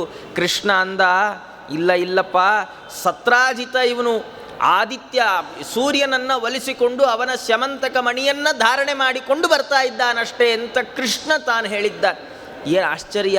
ಪರಮಾತ್ಮ ವಿಶ್ವತಶ್ಚಕ್ಷು. ಯಾಕೆ ಅಂದರೆ ಆತ ಸತ್ರಾಜಿತ ಅವನು ತಪಸ್ಸು ಮಾಡಿದ್ದು, ಸ್ತೋತ್ರ ಮಾಡಿದ್ದು, ಸೂರ್ಯ ಬಂದಿದ್ದು, ಇದ್ಯಾವುದನ್ನು ಕೃಷ್ಣ ಕಂಡ ಉಲ್ಲೇಖವೇ ಇಲ್ಲ ಇಲ್ಲಿ. ಆದರೆ ದ್ವಾರಕೆಯಲ್ಲಿಯೇ ಕೃಷ್ಣ ಇದ್ದಾಗಲೂ ಕೂಡ ಬೇರೆ ಎಲ್ಲ ದ್ವಾರಕೆ ಜನ ಬಂದದ್ದು ಸೂರ್ಯನೇ ಅಂತ ಭ್ರಮಿಸಿದರೆ, ಕೃಷ್ಣ ಮಾತ್ರ ಒಂದು ಚೂರು ತಪ್ಪು ತಿಳುವಳಿಕೆ ಇಲ್ಲದೆ ಅವರಿಗೆ ಹೇಳ್ದ, ಕೃಷ್ಣ ಅಲ್ಲ, ಇದು ಸೂರ್ಯ ಅಲ್ಲ, ಇದು ಸತ್ರಾಜಿತ ತಾನು ಸ್ಯಮಂತಕವನ್ನು ಧಾರಣೆ ಮಾಡಿಕೊಂಡು ಬಂದಿದ್ದಾನೆ ಅಂತ ಕೃಷ್ಣ ತಾನು ಹೇಳಿದ್ದಾನೆ. ಅದಕ್ಕೆ ಭಗವಂತ ವಿಶ್ವತಶ್ಚಕ್ಷು ಅಂತ ಕರೆಸಿಕೊಂಡದ್ದು. ಹಾಗಾಗಿ ಹೀಗೆ ಅವನೇನು ಮಾಡಿದ್ದಾನೆ, ಸತ್ರಾಜಿತ ಬಂದು ಸ್ಯಮಂತಕ ಮಣಿಯನ್ನು ತನ್ನ ಮಣೆಯಲ್ಲಿಟ್ಟ. ಆ ಸ್ಯಮಂತಕ ಮಣಿಯ ವಿಶೇಷತೆ ಏನು ಅಂದರೆ, ಪ್ರತಿದಿನಂ ತನ್ಮಣೀಹಿ ರತ್ನಂ ಅಷ್ಟೌ ತನ್ಮಣಿ ರತ್ನಂ ಅಷ್ಟೌ ಕನಕಭಾರಾನ್ ಸ್ರವತಿ. 8 ಭಾರ ಬಂಗಾರವನ್ನು ಕೊಡ್ತಾ ಇತ್ತಂತ. 8 ಭಾರ, ಒಂದು ಭಾರ ಅಂದರೆ 24 ತೊಲ. 8 ಭಾರದಷ್ಟು ಬಂಗಾರವನ್ನು ಸ್ಯಮಂತಕಮಣಿ ಪ್ರತಿನಿತ್ಯದಲ್ಲಿ ಕೊಡ್ತಾ ಇರುವಂಥದ್ದು. ಅದರ ಮಹಿಮೆ ಇಷ್ಟೇ ಅಲ್ಲ, ಅದರ ಮಹಿಮೆಯಿಂದ ತತ್ಪ್ರಭಾವಾಚ್ಚ ಸಕಲಸ್ಯೈವ ರಾಷ್ಟ್ರಸ್ಯ ಉಪಸರ್ಗಾನಾವೃಷ್ಟಿವ್ಯಾಲಾಗ್ನಿತೋ ಯದ್ದುರ್ಭಿಕ್ಷಾದಿ ಭಯಂ ನ ಭವತಿ.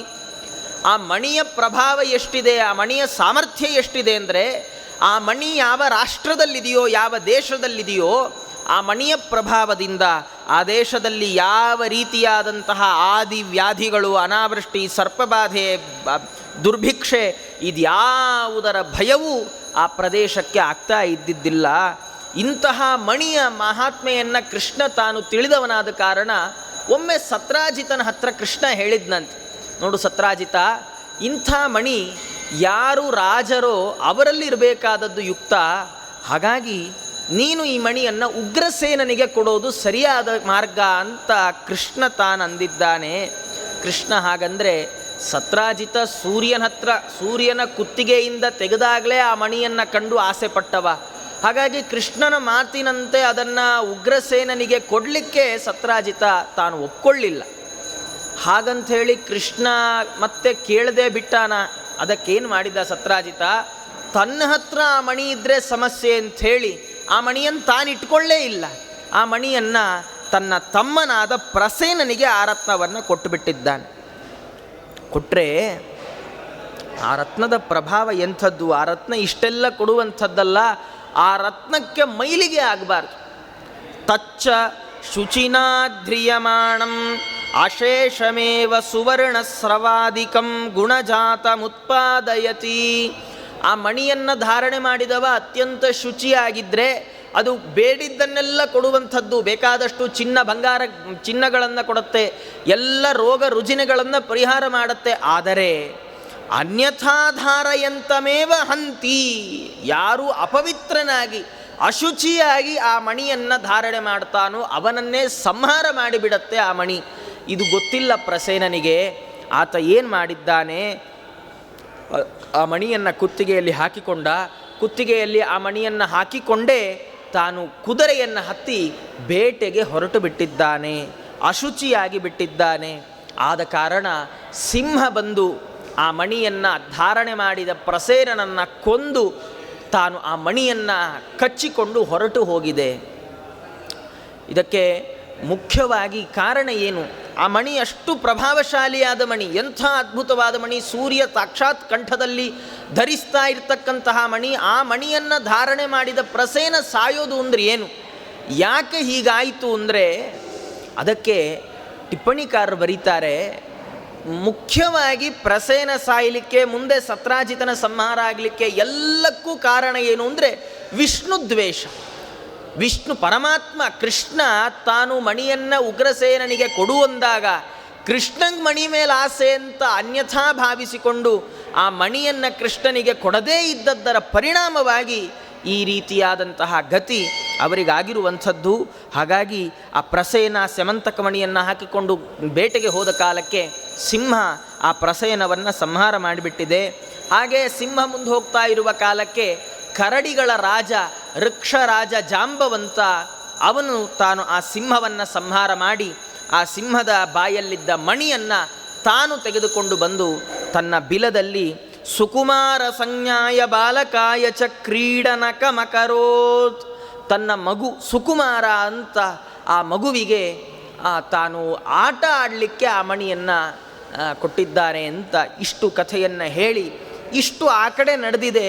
ಈ ಕಡೆ ದ್ವಾರಕೆಯಲ್ಲಿ ಸತ್ರಾಜಿತ ನೋಡ್ದ, ಹೋದ ತಮ್ಮ, ಮಣಿಯನ್ನು ಧಾರಣೆ ಮಾಡಿಕೊಂಡು ಹೋದ ತಮ್ಮ ಮರಳಿ ಬರಲೇ ಇಲ್ಲ.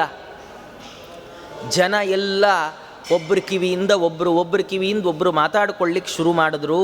ಏನು ಅಂದರೆ, ಕೃಷ್ಣೋ ಮಣಿರತ್ನಂ ಅಭಿಲಷಿತವಾನ್ ಅಸ್ಯ ಚ ಪ್ರಾಪ್ತವಾನ್ ನೂನಂ ಏತದ್ ಅಸ್ಯ ಕರ್ಮ. ಕೃಷ್ಣ ಮಣಿ ಮೇಲೆ ಆಸೆ ಪಟ್ಟಿದ್ದ, ಸತ್ರಾಜಿತ ಕೊಡಲಿಲ್ಲ. ಪ್ರಸೇನ ಮಣಿಯನ್ನು ಧಾರಣೆ ಮಾಡಿಕೊಂಡು ಹೋದ ವಿಷಯ ಕೃಷ್ಣಂಗೆ ಗೊತ್ತಾಗಿದೆ ಅನ್ಸತ್ತೆ. ಇದ್ರ ಹಿಂದೆ ಅವಂದೇ ಏನೋ ಕೈವಾಡ ಇದೆ. ಪ್ರಸೇನ ಮಣಿ ಜೊತೆ ಮಾಯ ಆಗೋದಕ್ಕೂ ಕೃಷ್ಣಂಗೂ ಏನೋ ಸಂಬಂಧ ಇದೆ ಅಂಥೇಳಿ ಎಲ್ಲರೂ ಮಾತಾಡಿಕೊಳ್ಳಿಕ್ಕೆ ಶುರು ಮಾಡಿಬಿಟ್ರು. ಹೀಗೆಲ್ಲರೂ ಮಾತಾಡಿಕೊಳ್ಳಿಕ್ಕೆ ಶುರು ಮಾಡಿದಾಗ ವಿದಿತ ಲೋಕಾಪವಾದ ವೃತ್ತಾಂತಶ್ಚ ಭಗವಾನ್ ಸರ್ವಯದು ಸೈನ್ಯನ್ನ ಪರಿವಾರ ಪರಿವೃತಃ ಪ್ರಸೇನಾಶ್ವ ಪದವಿ ಮನುಸಸಾರ.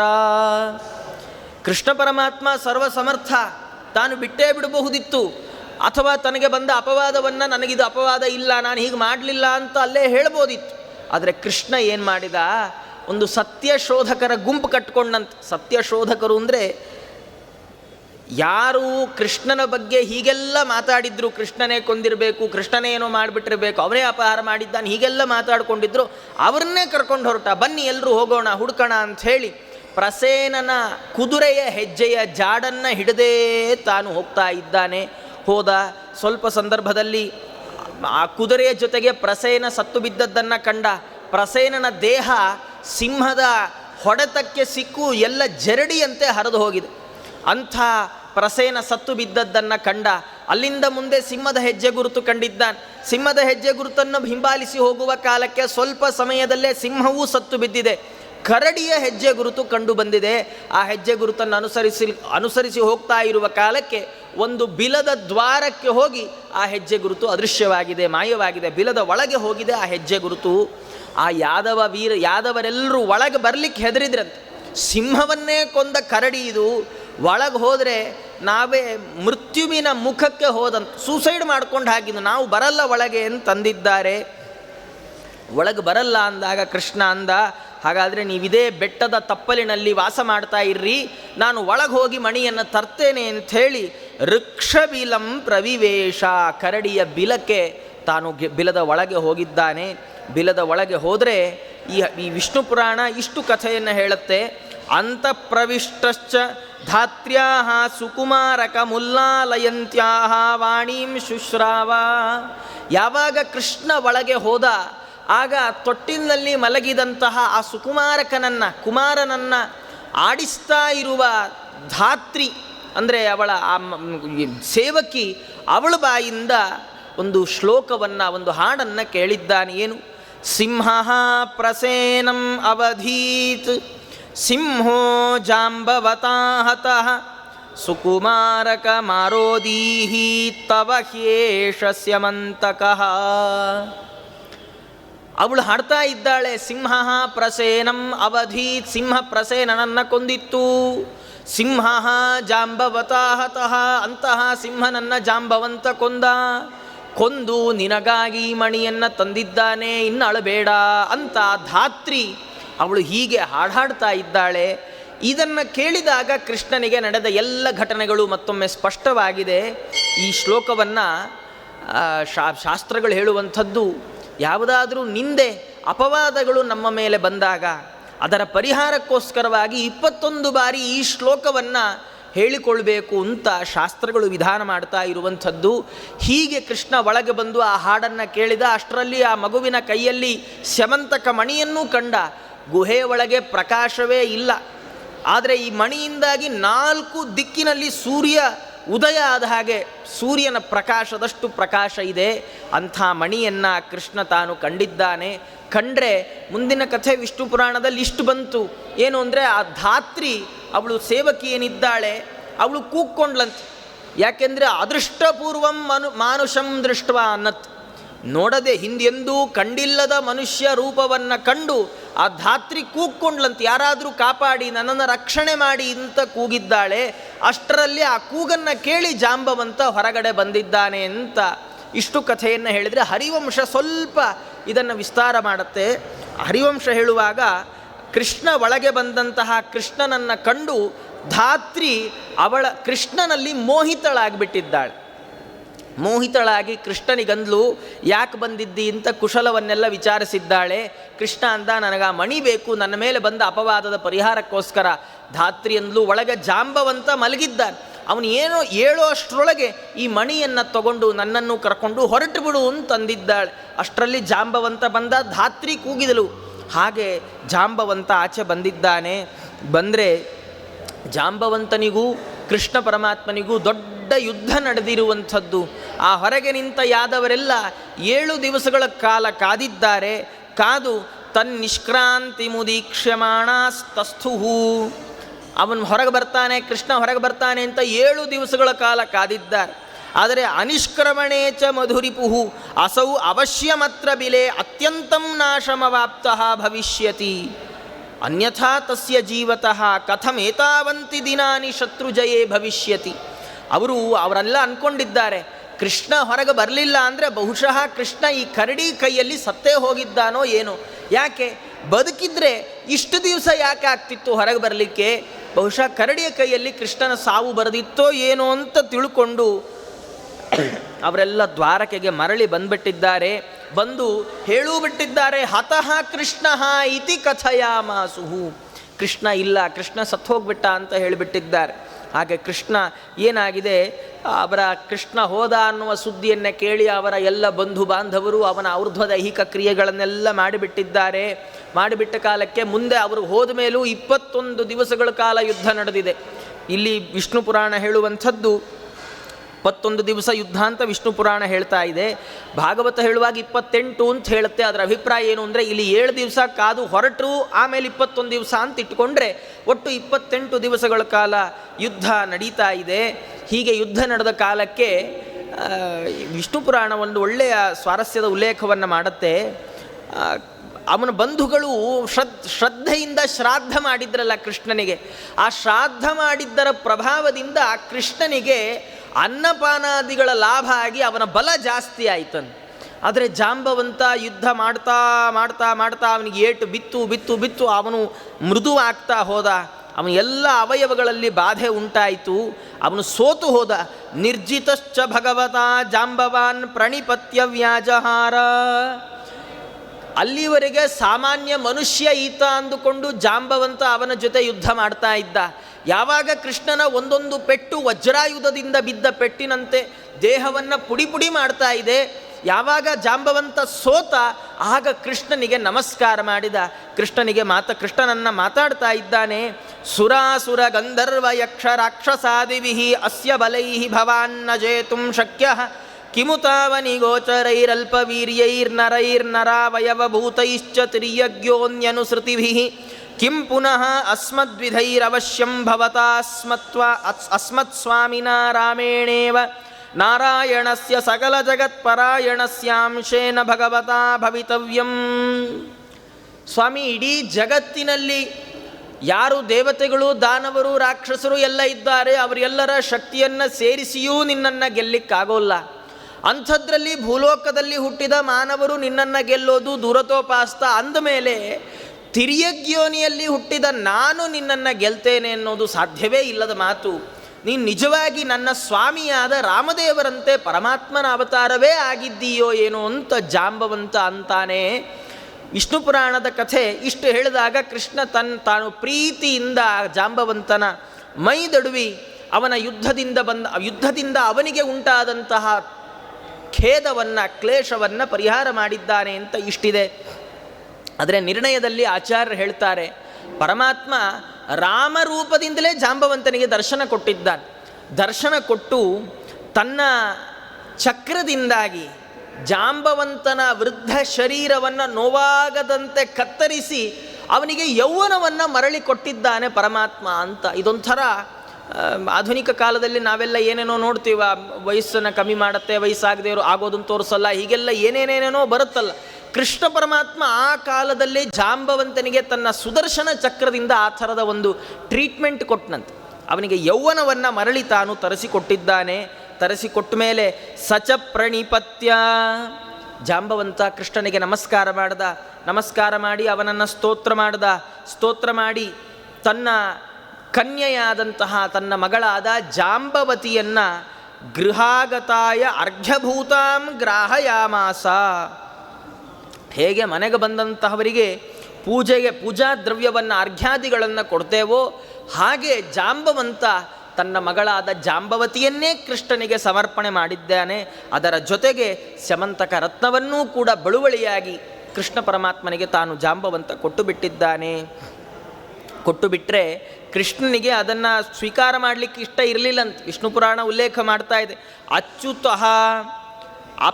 ಅಚ್ಯುತೋಪ್ಯತಿ ಪ್ರಣತಾತ್ಮ ತಸ್ಮಾದಗ್ರಾಹ್ಯಮಪಿ ತನ್ಮಣಿರತ್ನಂ ಆತ್ಮ ಸಂಶೋಧನಾಯ ಜಗ್ರಾಹ. ನಮಸ್ಕಾರ ಮಾಡಿ ಕೃಷ್ಣ ಪರಮಾತ್ಮ ತಾನು ಆ ನಮಸ್ಕಾರ ಮಾಡಿದ ಜಾಂಬವಂತ ಕೊಟ್ಟ ಮಣಿಯನ್ನು ತಾನು ಸ್ವೀಕಾರ ಮಾಡುವ ಬಯಕೆ ಕೃಷ್ಣ ಪರಮಾತ್ಮನಿಗಿರಲಿಲ್ಲ. ಆದರೂ ಆ ಮಣಿಯನ್ನು ಸ್ವೀಕಾರ ಮಾಡಿದ. ಯಾಕೆ ಅಂದರೆ ಆತ್ಮ ಸಂಶೋಧನಾಯ, ತನ್ನ ಮೇಲೆ ಬಂದಿರುವ ಅಪವಾದದ ಪರಿಹಾರಕ್ಕೋಸ್ಕರವಾಗಿ ತಾನು ಆ ಮಣಿಯನ್ನು ಸ್ವೀಕಾರ ಮಾಡಿದ್ದಾನೆ. ಸ್ವೀಕಾರ ಮಾಡಿ ಜಾಂಬವತಿ ದೇವಿಯರ ಜೊತೆಗೆ ತಾನು ದ್ವಾರಕೆಗೆ ಪುನಃ ಮರಳಿ ಬಂದಿದ್ದಾನೆ. ಮರಳಿ ಬಂದರೆ ಯಾವ ಕೃಷ್ಣನೇ ಇಲ್ಲ ಅಂತಂದುಕೊಂಡು ಅವನಿಗೆ ಔರ್ಧ್ವದೈಹಿಕ ಕ್ರಿಯೆಗಳನ್ನೆಲ್ಲ ಮಾಡಿ 21 ದಿವಸ ಕಳೆದೋಗಿದೆ, ಇಷ್ಟೆಲ್ಲ ಮುಗಿದೋಗಿದೆ. ಆಮೇಲೆ ಕೃಷ್ಣ ಪರಮಾತ್ಮ ತಾನು ಬಂದಿದ್ದಾನೆ. ಆ ದ್ವಾರಕಾವಾಸಿಗಳಿಗೆ ಅತ್ಯಂತ ಆನಂದ ಆಗಿಬಿಟ್ಟಿದೆ, ಬಹಳ ಆನಂದ ಆಗಿದೆ. ಅವರು ಎಲ್ಲರೂ ತಾವು ಕೃಷ್ಣನನ್ನು ಪೂಜೆ ಮಾಡಿದ್ದಾರೆ. ಪೂಜೆ ಮಾಡಿದಾಗ ಕೃಷ್ಣ ಸೀದ ಬಂದು ಯಾದವರ ಒಂದು ಸಭೆಯನ್ನು ಮಾಡಿದ್ದಾನೆ. ಆ ಯಾದವರ ಸಭೆಯಲ್ಲಿ ನಡೆದ ಎಲ್ಲ ವೃತ್ತಾಂತವನ್ನು ತಾನು ಹೇಳಿ ಸ್ಯಮಂತಕವನ್ನು ಸತ್ರಾಜಿತನಿಗೆ ಕೊಟ್ಟಂದ, ನೋಡಪ್ಪ ನನ್ನ ಮೇಲೆ ಇನ್ಯಾವ ಅಪವಾದನೂ ಹಾಕಬೇಡ ಅಂತ ಆ ಸತ್ರಾಜಿತನಿಗೆ ಕೊಟ್ಟು ತನ್ನ ಅಪವಾದದಿಂದ ಅವನು ತಾನು ಮುಕ್ತನಾಗಿದ್ದಾನೆ. ಮುಕ್ತನಾಗಿಬಿಟ್ಟ ಮೇಲೆ ಈ ಕಡೆ ಸತ್ರಾಜಿತನಿಗೆ ಬಹಳ ಪಾಪ ಪ್ರಜ್ಞೆ ಕಾಡಲಿಕ್ಕೆ ಶುರುವಾಗಿದೆ. ಯಾಕೆ ಅಂದರೆ ಸತ್ರಾಜಿತೋಪಿ ಮಯ ಅಸ್ಯಾಭೂತ ಮಲಿನಮಾರೋಪಿತಮಿತಿ ಜಾತ ಸಂತ್ರಾಸಾತ್ ಸ್ವಸುತಾಂ ಸತ್ಯಭಾಮಾಂ ಭಗವತೆ ಭಾರ್ಯಾರ್ಥಂ ದದೌ. ಸತ್ರಾಜಿತ ಕೃಷ್ಣನ ಮೇಲೆ ಇಲ್ಲದ ಅಪವಾದವನ್ನು ನಾನು ಹೊರಿಸಿಬಿಟ್ಟಿದ್ದೇನಲ್ಲ ಅನ್ನುವ ಪಾಪ ಪ್ರಜ್ಞೆಯಿಂದಾಗಿ ಆತ ಏನು ಮಾಡಿದ್ದಾನೆ, ತನ್ನ ಮಗಳಾದ ಸತ್ಯಭಾಮೆಯನ್ನೇ ಕೃಷ್ಣ ಪರಮಾತ್ಮನಿಗೆ ಮದುವೆ ಮಾಡಿ ಕೊಟ್ಟುಬಿಟ್ಟಿದ್ದಾನೆ. ಮದುವೆ ಮಾಡಿ ಕೊಟ್ಟ ಮೇಲೆ ಏನಾಗಿದೆ, ಈ ಮಣಿಯಿಂದಾಗಿ ಆ ಯಾದವರಲ್ಲಿಯೇ ಪರಸ್ಪರವಾಗಿ ಗಲಾಟೆ ಪ್ರಾರಂಭ ಆಗಿಬಿಟ್ಟಿದೆ. ಈ ಸತ್ಯಭಾಮೆಯನ್ನು ಮುಂಚೆನೇ ಕೆಲವರೆಲ್ಲ ಕೇಳಿದ್ರು, ನಂಗೆ ಮದುವೆ ಮಾಡಿಕೊಡು ಅಂತ. ಅದರಲ್ಲಿ ಅಕ್ರೂರ, ಕೃತವರ್ಮ, ಶತಧನ್ವ ಇವರೆಲ್ಲರೂ ಇದ್ದಾರೆ. ಅದರಲ್ಲಿ ಸತ್ರಾಜಿತ ಶತಧನ್ವನಿಗೆ ಕೊಡ್ತೀನಿ ಅಂತಲೂ ಹೇಳಿಬಿಟ್ಟಿದ್ದ. ಆಯ್ತಪ್ಪ ನಿಂಗೆ ಕೊಡ್ತೀನಿ ತಗೋ, ನನ್ನ ಮಗಳನ್ನೇ ತಾನೆ, ನಿನಗಲ್ಲದೆ ಇನ್ಯಾರು ಕೊಡಲಿ, ಹೀಗೆಲ್ಲ ಹೇಳೂ ಬಿಟ್ಟಿದ್ದ. ಅವರಿಗೆಲ್ಲ ಈಗ ಸಿಟ್ಟು ಬಂತು. ಸತ್ರಾಜಿತ ನಮ್ಮನ್ನು ತಿರಸ್ಕಾರ ಮಾಡಿಬಿಟ್ನಲ್ಲ ಅನ್ನುವ ಸಿಟ್ಟಿನಿಂದಾಗಿ ಸತ್ರಾಜಿತನ ಜೊತೆ ವಿರೋಧ ಮಾಡಿಕೊಂಡಿದ್ದಾರೆ. ಅವರೆಲ್ಲ ಶತಧನ್ವನಿಗೆ ಬಂದು ಕಿವಿ ಚುಚ್ಚಿದ್ದಾರೆ ಅಕ್ರೂರ, ಕೃತವರ್ಮರು. ಅವರಂತ ಇದ್ದಾರೆ, ನಿನ್ನನ್ನು ಯಾರನ್ನೂ ಲೆಕ್ಕಿಸದೆ ಕೃಷ್ಣನಿಗೆ ತನ್ನ ಮಗಳನ್ನು ಕೊಟ್ಟ ಸತ್ರಾಜಿತ ಅವನು ಯಾಕೆ ಅವನೇನು ಬದುಕೋದು ಬೇಡ, ಮಣಿ ಹಾಕ್ಕೊಂಡು ತಿರುಗಾಡ್ತಾ ಇರೋ ಅವ್ರ ತಮ್ಮ ಹೇಗೆ ಹೋದ್ನೋ ಮಣಿ ಹಾಕ್ಕೊಂಡ್ರು ಇವನನ್ನು ಹಾಗೆ ಕಳಿಸ್ಬಿಡೋಣ, ಕೃಷ್ಣನ ಹೆದರಿಕೆ ಬೇಡ, ಅವನೇನಾರು ಯುದ್ಧಕ್ಕೆ ಬಂದರೆ ನಾವು ನೋಡ್ಕೊಳ್ತೀವಿ ಅಂತ ಅಕ್ರೂರ ಕೃತವರ್ಮರು ಶತಧನ್ವನಿಗೆ ತಾವು ಚುಚ್ಚಿಕೊಟ್ಟಿದ್ದಾರೆ. ಚುಚ್ಚಿಕೊಟ್ಟ ಕಾಲಕ್ಕೆ ಅದೇ ಸಂದರ್ಭಕ್ಕೆ ಸರಿಯಾಗಿ ಪಾಂಡವರು ವಾರಣಾವತದಲ್ಲಿ ಅರಗಿನ ಮನೆಯಲ್ಲಿ ಸುಟ್ಟು ಹೋದ್ರು ಅನ್ನುವ ವಾರ್ತೆ ಕೃಷ್ಣನಿಗೆ ಬಂದಿದೆ. ಕೃಷ್ಣನಿಗೆ ಬಂದರೆ ವಿದಿತ ಪರಮಾರ್ಥೋಪಿ ಭಗವಂತನಿಗೆ ಗೊತ್ತಿದೆ, ಪಾಂಡವರು ಸುಟ್ಟು ಸತ್ತಿಲ್ಲ ಅನ್ನೋ ವಿಷಯ ಪರಮಾತ್ಮನಿಗೆ 100ಕ್ಕೆ 100ರಷ್ಟು ಗೊತ್ತಿದೆ. ಆದರೂ ಹೋಗಿದ್ದಾನೆ. ಎಂಥ ನಾಟಕ ಕೃಷ್ಣ ಪರಮಾತ್ಮಂದು ಅಂದರೆ ಅಲ್ಲಿ ಹೋಗಿ ಏನು ಕಣ್ಣೀರು ಹಾಕಿದ್ದು ಅಯ್ಯೋ ಪಾಂಡವರು ಹೋಗ್ಬಿಟ್ರು ಅಂತ. ಯಾಕೆ ಹೋದ? ವಿಷ್ಣು ಪುರಾಣ ಹೇಳುತ್ತೆ, ದುರ್ಯೋಧನ ಪ್ರಯತ್ನ ಶೈಥಿಲ್ಯಕರಣಾರ್ಥಂ ಪಾರ್ಥಾನುಕೂಲ್ಯಕರಣಾಯ ವಾರಣಾವತಂ ಗತಃ. ಒಂದು ವೇಳೆ ಪಾಂಡವರು ಸತ್ತಿಲ್ಲ ಅಂತೇನಾದರೂ ದುರ್ಯೋಧನಂಗೆ ಅನುಮಾನ ಬಂದರೂ ಆತ ಮತ್ತೆ ಪಾಂಡವರ ಹಿಂದೆ ಬೀಳ್ತಾನೆ, ಪಾಂಡವರು ನೆಮ್ಮದಿಯಾಗಿರ್ಲಿಕ್ಕೆ ಬಿಡೋಲ್ಲ. ಹಾಗಾಗಿ ದುರ್ಯೋಧನ ತನ್ನ ಪ್ರಯತ್ನವನ್ನು ಕೈ ಬಿಡಬೇಕು, ಸ್ವಲ್ಪ ಕಾಲ ಆದರೂ ಪಾಂಡವರು ಸತ್ತಿದ್ದಾರೆ ಅಂತ ತಿಳ್ಕೊಂಡು ತನ್ನ ಪ್ರಯತ್ನ ಕೈ ಬಿಡಬೇಕು ಅಂಥೇಳಿ ದುರ್ಯೋಧನನ ಪ್ರಯತ್ನವನ್ನು ಬಿಡಿಸ್ಲಿಕ್ಕೆ ಪಾಂಡವರಿಗೆ ಅನುಕೂಲ ಮಾಡಿಕೊಡ್ಲಿಕ್ಕೋಸ್ಕರವಾಗಿ ಕೃಷ್ಣ ಪರಮಾತ್ಮ ತಾನು ವಾರಣಾವತಕ್ಕೆ ಹೋಗಿದ್ದಾನೆ. ಕೃಷ್ಣ ಆ ಕಡೆ ಹೋದ. ಶತಧನ್ವ ಇದೇ ಸಮಯ ಅಂತ ನೋಡಿಕೊಂಡು ತಾನು ಆ ಶತ್ರಾಜಿತ ಮಲಗಿದ್ದಾಗ ಅವನನ್ನು ಸಂಹಾರ ಮಾಡಿಬಿಟ್ಟ. ಆ ಮಣಿಯನ್ನು ತಾನು ಕದ್ದುಕೊಂಡು ತಾನು ಹೊರಟು ಹೋಗಿದ್ದಾನೆ. ಇಲ್ಲೊಂದು ವಿಶೇಷಾಂಶವನ್ನು ಬರೀತಾ ನಮಗೆಲ್ಲ ಇಲ್ಲೆಲ್ಲ ನೋಡಿದಾಗ ಅನಿಸುವಂಥದ್ದು, ಸತ್ಯಭಾಮಾದೇವಿಯರು ಮಾತ್ರ ಸತ್ರಾಜಿತನ ಮಗಳು ಅಂತ. ಆದರೆ ಪುರಾಣಾಂತರಗಳು ಹೇಳುವಾಗ ಸತ್ರಾಜಿತನಿಗೆ 100 ಮಂದಿ ಗಂಡು ಮಕ್ಕಳು, 3 ಜನ ಹೆಣ್ಣು ಮಕ್ಕಳಿದ್ರು ಅನ್ನೋ ಉಲ್ಲೇಖವನ್ನು ಮಾಡುತ್ತೆ. ಅದನ್ನು ಈ ವಿರೋಧವನ್ನು ಹೇಗೆ ಕೂಡಿಸೋದು ಅಂತ ಪ್ರಶ್ನೆ ಬಂದಾಗ ವ್ಯಾಖ್ಯಾನಕಾರರೆಲ್ಲ ಬರೀತಾರೆ, ಸತ್ರಾಜಿತನಿಗೆ 100 ಮಂದಿ ಗಂಡು 3 ಹೆಣ್ಣಿದ್ದದ್ದು ನಿಜ. ಆದರೆ ಕೃಷ್ಣನಲ್ಲಿ ಮಾಡಿದ ಅಪಚಾರದಿಂದ ಅವರೆಲ್ಲರೂ ಸತ್ರು, ಒಬ್ಬಳು ಮಗಳು ಮಾತ್ರ ಉಳಿದ್ಲು. ಅದಕ್ಕಾಗಿ ಸತ್ರಾಜಿತ ಮಗಳನ್ನು ಮಣಿಯನ್ನು ಕೃಷ್ಣನಿಗೆ ಕೊಟ್ಟು ಸ್ವಲ್ಪ ದಿವಸ ತಾನೂ ಬದುಕುಳಿದ, ಇಲ್ಲದಿದ್ದರೆ ತಾನೂ ಕೃಷ್ಣಾಪರಾಧದಿಂದ ಹೋಗಿಬಿಡಬೇಕಿತ್ತು.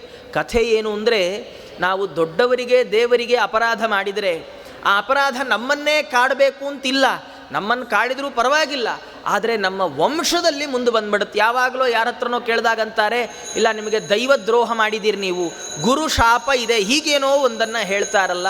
ಹಾಗಾಗಿ ದೈವದ್ರೋಹ ಅನ್ನೋದು ಬಹಳ ಕಠಿಣವಾದದ್ದು.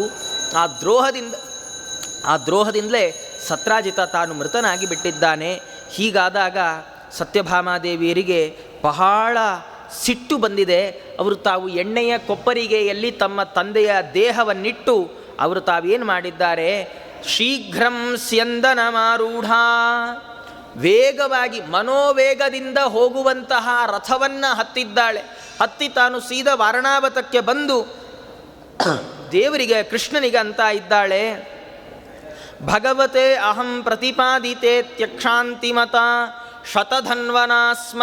ಅಸ್ಮತ್ಪಿತಾ ವ್ಯಾಪಾದಿತಃ ತಚ್ಚಸ್ಯಮಂತಕಮಣಿರತ್ನಮಪಹೃತಂ ಯಸ್ಯಾವಭಾಸನೇನಾಪಹೃತಂ ಅಪಹೃತತಿಮಿರಂ ತ್ರೈಲೋಕ್ಯಂ ಭವಿಷ್ಯತಿ. ಅವಳಂತ ಇದ್ದಾಳೆ, ಕೃಷ್ಣ ನಮ್ಮಪ್ಪ ನನ್ನನ್ನು ನಿನಗೆ ಮದುವೆ ಮಾಡಿಕೊಟ್ಟ ಅನ್ನುವ ಸಿಟ್ಟಿಗೆ ನಮ್ಮ ತಂದೆಯವರನ್ನು ಕೊಂದು ಆ ಮಣಿಯನ್ನು ಅಪಹಾರ ಮಾಡಿಕೊಂಡು ಹೋಗಿದ್ದಾನೆ ಕೃಷ್ಣ ಶತಧನ್ವ.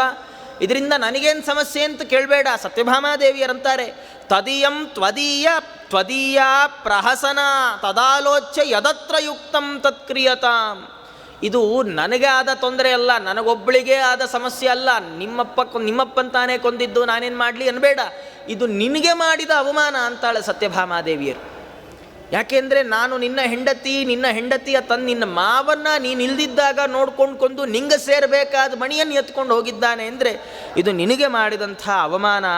ಅದರಿಂದಾಗಿ ಈ ವಿಷಯದಲ್ಲಿ ಏನು ಮಾಡಬೇಕು ಅಂತ ನೀನೇ ಆಲೋಚನೆ ಮಾಡಿ ಆ ಕೆಲಸವನ್ನು ಮಾಡು ಅಂತ ಹೀಗಂದಿದ್ದಾರೆ. ಹೀಗಂದಾಗ ಕೃಷ್ಣ ಪರಮಾತ್ಮ ತಾನು ಬಲರಾಮದೇವರ ಜೊತೆಗೆ ತಾನು ಕೂಡಿಕೊಂಡು ಆ 4 ಕುದುರೆಗಳನ್ನು ಹೂಡಿದಂತಹ ರಥದಲ್ಲಿ ತಾನು ಹೊರಟು ದ್ವಾರಕೆಗೆ ಬಂದಿದ್ದಾನೆ. ದ್ವಾರಕೆಗೆ ಬರ್ತಾ ಇದ್ದಾನೆ ಅಂತ ಗೊತ್ತಾದಾಗಲೇ ಶತಧನ್ವ ಬಂದು ಅಕ್ರೂರ ಕೃತವರ್ಮರನ್ನು ಕೇಳಿದ್ದಾನೆ, ಸಹಾಯ ಮಾಡ್ತೀನಿ ಅಂತ ಮಾತು ಕೊಟ್ಟಿದ್ರಲ್ಲ, ಸಹಾಯ ಮಾಡ್ರಿ ಇಂದಾಗ ಇಬ್ಬರೂ ಇಲ್ಲ ಅಂದ್ಬಿಟ್ಟು. ಕೃತವರ್ಮ ಅಂದ, ಅಯ್ಯೋ ಕೃಷ್ಣನ ಎದುರು ಹಾಕ್ಕೊಳ್ಳೋದು ಎಲ್ಲಾದರೂ ಸಾಧ್ಯವೇ, ಅಕ್ರೂರ ಸಾಧ್ಯವೇ ಇಲ್ಲ ಅಂತ ಅವರಂತಾನೆ, ನಹಿ ಕಶ್ಚಿತ್ ಭಗವತ ಪಾದಪ್ರಹಾರ ಪರಿಕಂಪಿತ ಜಗತ್ರಯೇಣ ಸುರರಿಪುವನಿತ ವೈಧವ್ಯಕಾರಿಣ ಪ್ರಬಲರಿಪು ಚಕ್ರ ಪ್ರತಿಹತ ಚಕ್ರೇಣ ಚಕ್ರಿಣ. ಅಕ್ರೂರ ಅಂತ ಇದ್ದಾನೆ, ಯಾವ ಪರಮಾತ್ಮ ತನ್ನ ಪಾದಪ್ರಹಾರ ಮಾತ್ರದಿಂದಲೇ 3 ಲೋಕಗಳನ್ನು ನಡಗಿಸ್ತಾನೋ, ಯಾವ ಪರಮಾತ್ಮ ರಾಕ್ಷಸ ಸ್ತ್ರೀಯರಿಗೆ ವೈಧವ್ಯವನ್ನುಂಟು ಮಾಡಿದಂತಹ ಚಕ್ರಾಯುಧವನ್ನು ಧಾರಣೆ ಮಾಡಿದ್ದಾನೋ ಅಂತಹ ಕೃಷ್ಣನ ಜೊತೆಗೆ ಹಾಗೆ ಮದಮುದಿತನಯನಾವಲೋಕನಾಖಿಲ ನಿಶಾತನೇನಾತಿ ಗುರುವೈರಿವಾರಣಾಪಕರ್ಷಣ ವಿಕೃತ ಮಹಿಮೋರು ಸೀರೇಣ ಸೀರಿಣಾಚ. ವ್ಯಾಸರ ಶಬ್ದ ಜೋಡಣೆಯ ಶೈಲಿ ಎಷ್ಟು ಅದ್ಭುತವಾಗಿದೆ. ಹಾಗೆ ಯಾರು ತನ್ನ ಕಣ್ಣಿನ ನೋಟದಿಂದಲೇ ಸಕಲರನ್ನು ನಾಶ ಮಾಡಿಬಿಡ್ತಾನೋ, ಯಾರು ತನ್ನ ನೇಗಿಲಿನಿಂದ ಎಲ್ಲ ಶತ್ರುಗಳನ್ನು ಸಂಹಾರ ಮಾಡ್ತಾನೋ ಅಂತಹ ಬಲರಾಮನ ಜೊತೆ ಯಾರು ತಾನೇ ವೈರ ಮಾಡಲಿಕ್ಕೆ ಸಮರ್ಥರಾಗ್ತಾರಪ್ಪ. ಹಾಗಾಗಿ ನಾ ವೈರ ಮಾಡೋಲ್ಲ, ಹೊರಟು ಬಿಡು ಅಂದ ಅಕ್ರೂರ. ಅದಕ್ಕೆ ಶತಧನ್ವ ಅಂದ, ನನ್ನನ್ನು ನೀನು ಕಾಪಾಡಲಿಕ್ಕಾಗದಿದ್ದರೆ ಕನಿಷ್ಠ ನನ್ನ ಹತ್ರ ಇರುವ ಮಣಿಯನ್ನಾದರೂ ಸಂರಕ್ಷಣೆ ಮಾಡು ಅಂತ ಅಂದ. ಅಕ್ರೂರ ಅಂದ, ನೀ ಸಾಯುವ ಸಂದರ್ಭದಲ್ಲೂ ನನ್ನ ಹೆಸರು ಹೇಳಬಾರ್ದು, ಹಾಗಿದ್ದರೆ ಇಟ್ಕೊಳ್ತೀನಿ ಮಣಿಯಿಂದ. ಶತಧನ್ವ ಹಾಗೇ ಆಗಲಿ ಅಂತ ಮಣಿಯನ್ನು ಕೊಟ್ಟಿದ್ದಾನೆ. ಕೊಟ್ಟು ಒಂದು ಹೆಣ್ಣು ಕುದುರೆಯನ್ನು ಏರಿ ತಾನು ಓಡಲಿಕ್ಕೆ ಶುರು ಮಾಡಿದರೆ ಬಲರಾಮ ಕೃಷ್ಣರು ಶೈಬ್ಯ ಸುಗ್ರೀವ ಮೇಘಪುಷ್ಪ ಬಲಾಹಕ ಅನ್ನುವ 4 ಕುದುರೆಗಳನ್ನು ಕಟ್ಟಿದ ರಥದಲ್ಲಿ ಕೂತು ಆ ಶತಧನ್ವನನ್ನು ಹಿಂಬಾಲಿಸ್ತಾ ಇದ್ದಾರೆ. ಹಿಂಬಾಲಿಸ್ತಾ ಇರುವ ಸಂದರ್ಭದಲ್ಲಿ ಆ ಕುದುರೆ 100 ಯೋಜನ ದೂರ ಓಡಿ ಇನ್ನೇನು ಮಿಥಿಲಾ ಪಟ್ಟಣ ಬರಬೇಕು, ಅದರ ಹೊರಭಾಗದಲ್ಲಿ ಕುದುರೆ ತಾನು ಸತ್ತು ಬಿದ್ದುಬಿಟ್ಟಿದೆ. ಸತ್ತು ಬಿದ್ದರೆ ಶತಧನ್ವ ಕುದುರೆಯನ್ನು ಬಿಟ್ಟು ತಾನು ಓಡಲಿಕ್ಕೆ ಶುರು ಮಾಡಿದ್ದಾನೆ ಪದಾತಿಯಾಗಿ. ಕೃಷ್ಣ ಅಂದ, ಕೃಷ್ಣನ ರಥದ ಕುದುರೆಗಳು ನಿಂತು ಬಿಟ್ಟಿದ್ದಾವೆ. ಕೃಷ್ಣ ಅಂತಾನೆ, ಆ ಕುದುರೆ ಸತ್ತದ್ದನ್ನು ನೋಡಿ ಇದೇನೋ ನೆಲದಲ್ಲಿರುವ ದೋಷ ಅಂತ ತಿಳಿದು ನಮ್ಮ ಕುದುರೆಗಳು ಮುಂದೆ ಹೋಗ್ತಿಲ್ಲ, ಅಣ್ಣ ನೀ ರಥದಲ್ಲಿರು, ನಾನು ಹೋಗಿ ಅವನನ್ನು ಸಂಹಾರ ಮಾಡ್ತೇನೆ ಅಂತ ಕೃಷ್ಣ ತಾನು ಅವನನ್ನು ಅಟ್ಟಿಸಿಕೊಂಡು ಹೊರಟಿದ್ದಾನೆ. ಹೊರಟು ಚಕ್ರಾಯುಧದಿಂದ ಅವನ ಶಿರಚ್ಛೇದವನ್ನು ಮಾಡಿ ಅವನ ಬಟ್ಟೆಯನ್ನೆಲ್ಲ ಶೋಧನೆ ಮಾಡ್ತಾ ಇರುವ ಸಂದರ್ಭಕ್ಕೆ ಆ ಮಣಿ ಸಿಗಲಿಲ್ಲ. ಕೃಷ್ಣ ಬಲರಾಮನಿಗಂತ ಇದ್ದಾನೆ, ನಾನು ಶತಧನ್ವನ್ ಕೊಂದದ್ದು ವೇಸ್ಟ್ ಆಯ್ತಲ್ಲಪ್ಪ, ಯಾಕೆ ಮಣಿ ಸಿಗಲಿಲ್ಲ ಅಂದ ಕೃಷ್ಣ. ಬಲರಾಮನಿಗೆ ಸಿಟ್ಟೇ ಬಂತು. ಭಾಗವತ ಇಷ್ಟೇ ಉಲ್ಲೇಖ ಮಾಡಿದೆ, ಬಲರಾಮ ತಾನು ಮಿಥಿಲೆಯ ರಾಜ, ನಂಗೆ ಭಾಳ ಬೇಕಾದವನು, ನಾನು ಹೋಗಿ ಸ್ವಲ್ಪ ನೋಡ್ಕೊಂಡು ಬರ್ತೀನಿ, ಇಲ್ಲಿವರೆಗೂ ಬಂದ ಮೇಲೆ ಅಲ್ಲಿ ಒಳಗೆ ಹೋಗದೆ ಇದ್ದರೆ ಸರಿಯಾಗಲ್ಲ ಅಂತ ಹೇಳಿ ಹೋದ ಅಂತ ಇಷ್ಟೇ ಉಲ್ಲೇಖ ಮಾಡಿದೆ. ಆದರೆ ಹರಿವಂಶ ವಿಷ್ಣು ಪುರಾಣಗಳು ಬಹಳ ಸ್ಪಷ್ಟವಾಗಿ ಉಲ್ಲೇಖ ಮಾಡ್ತಾವೆ, ಬಲರಾಮ ದೇವರಿಗೆ ಕೃಷ್ಣನ ಮೇಲೆ ಭಾಳ ಸಿಟ್ಟು ಬಂತಂತ. ಅವರಂತಾರೆ, ಧಿಕ್ತ್ವಾಂ ಯಸ್ತ್ವಮೇವ ಮರ್ಥಲಿಪ್ಸುಹು ಏತಚ್ಚ ತೇ ಭ್ರಾತೃತ್ವಾನ್ಮಯಾ ಕ್ಷಾಂತಂ.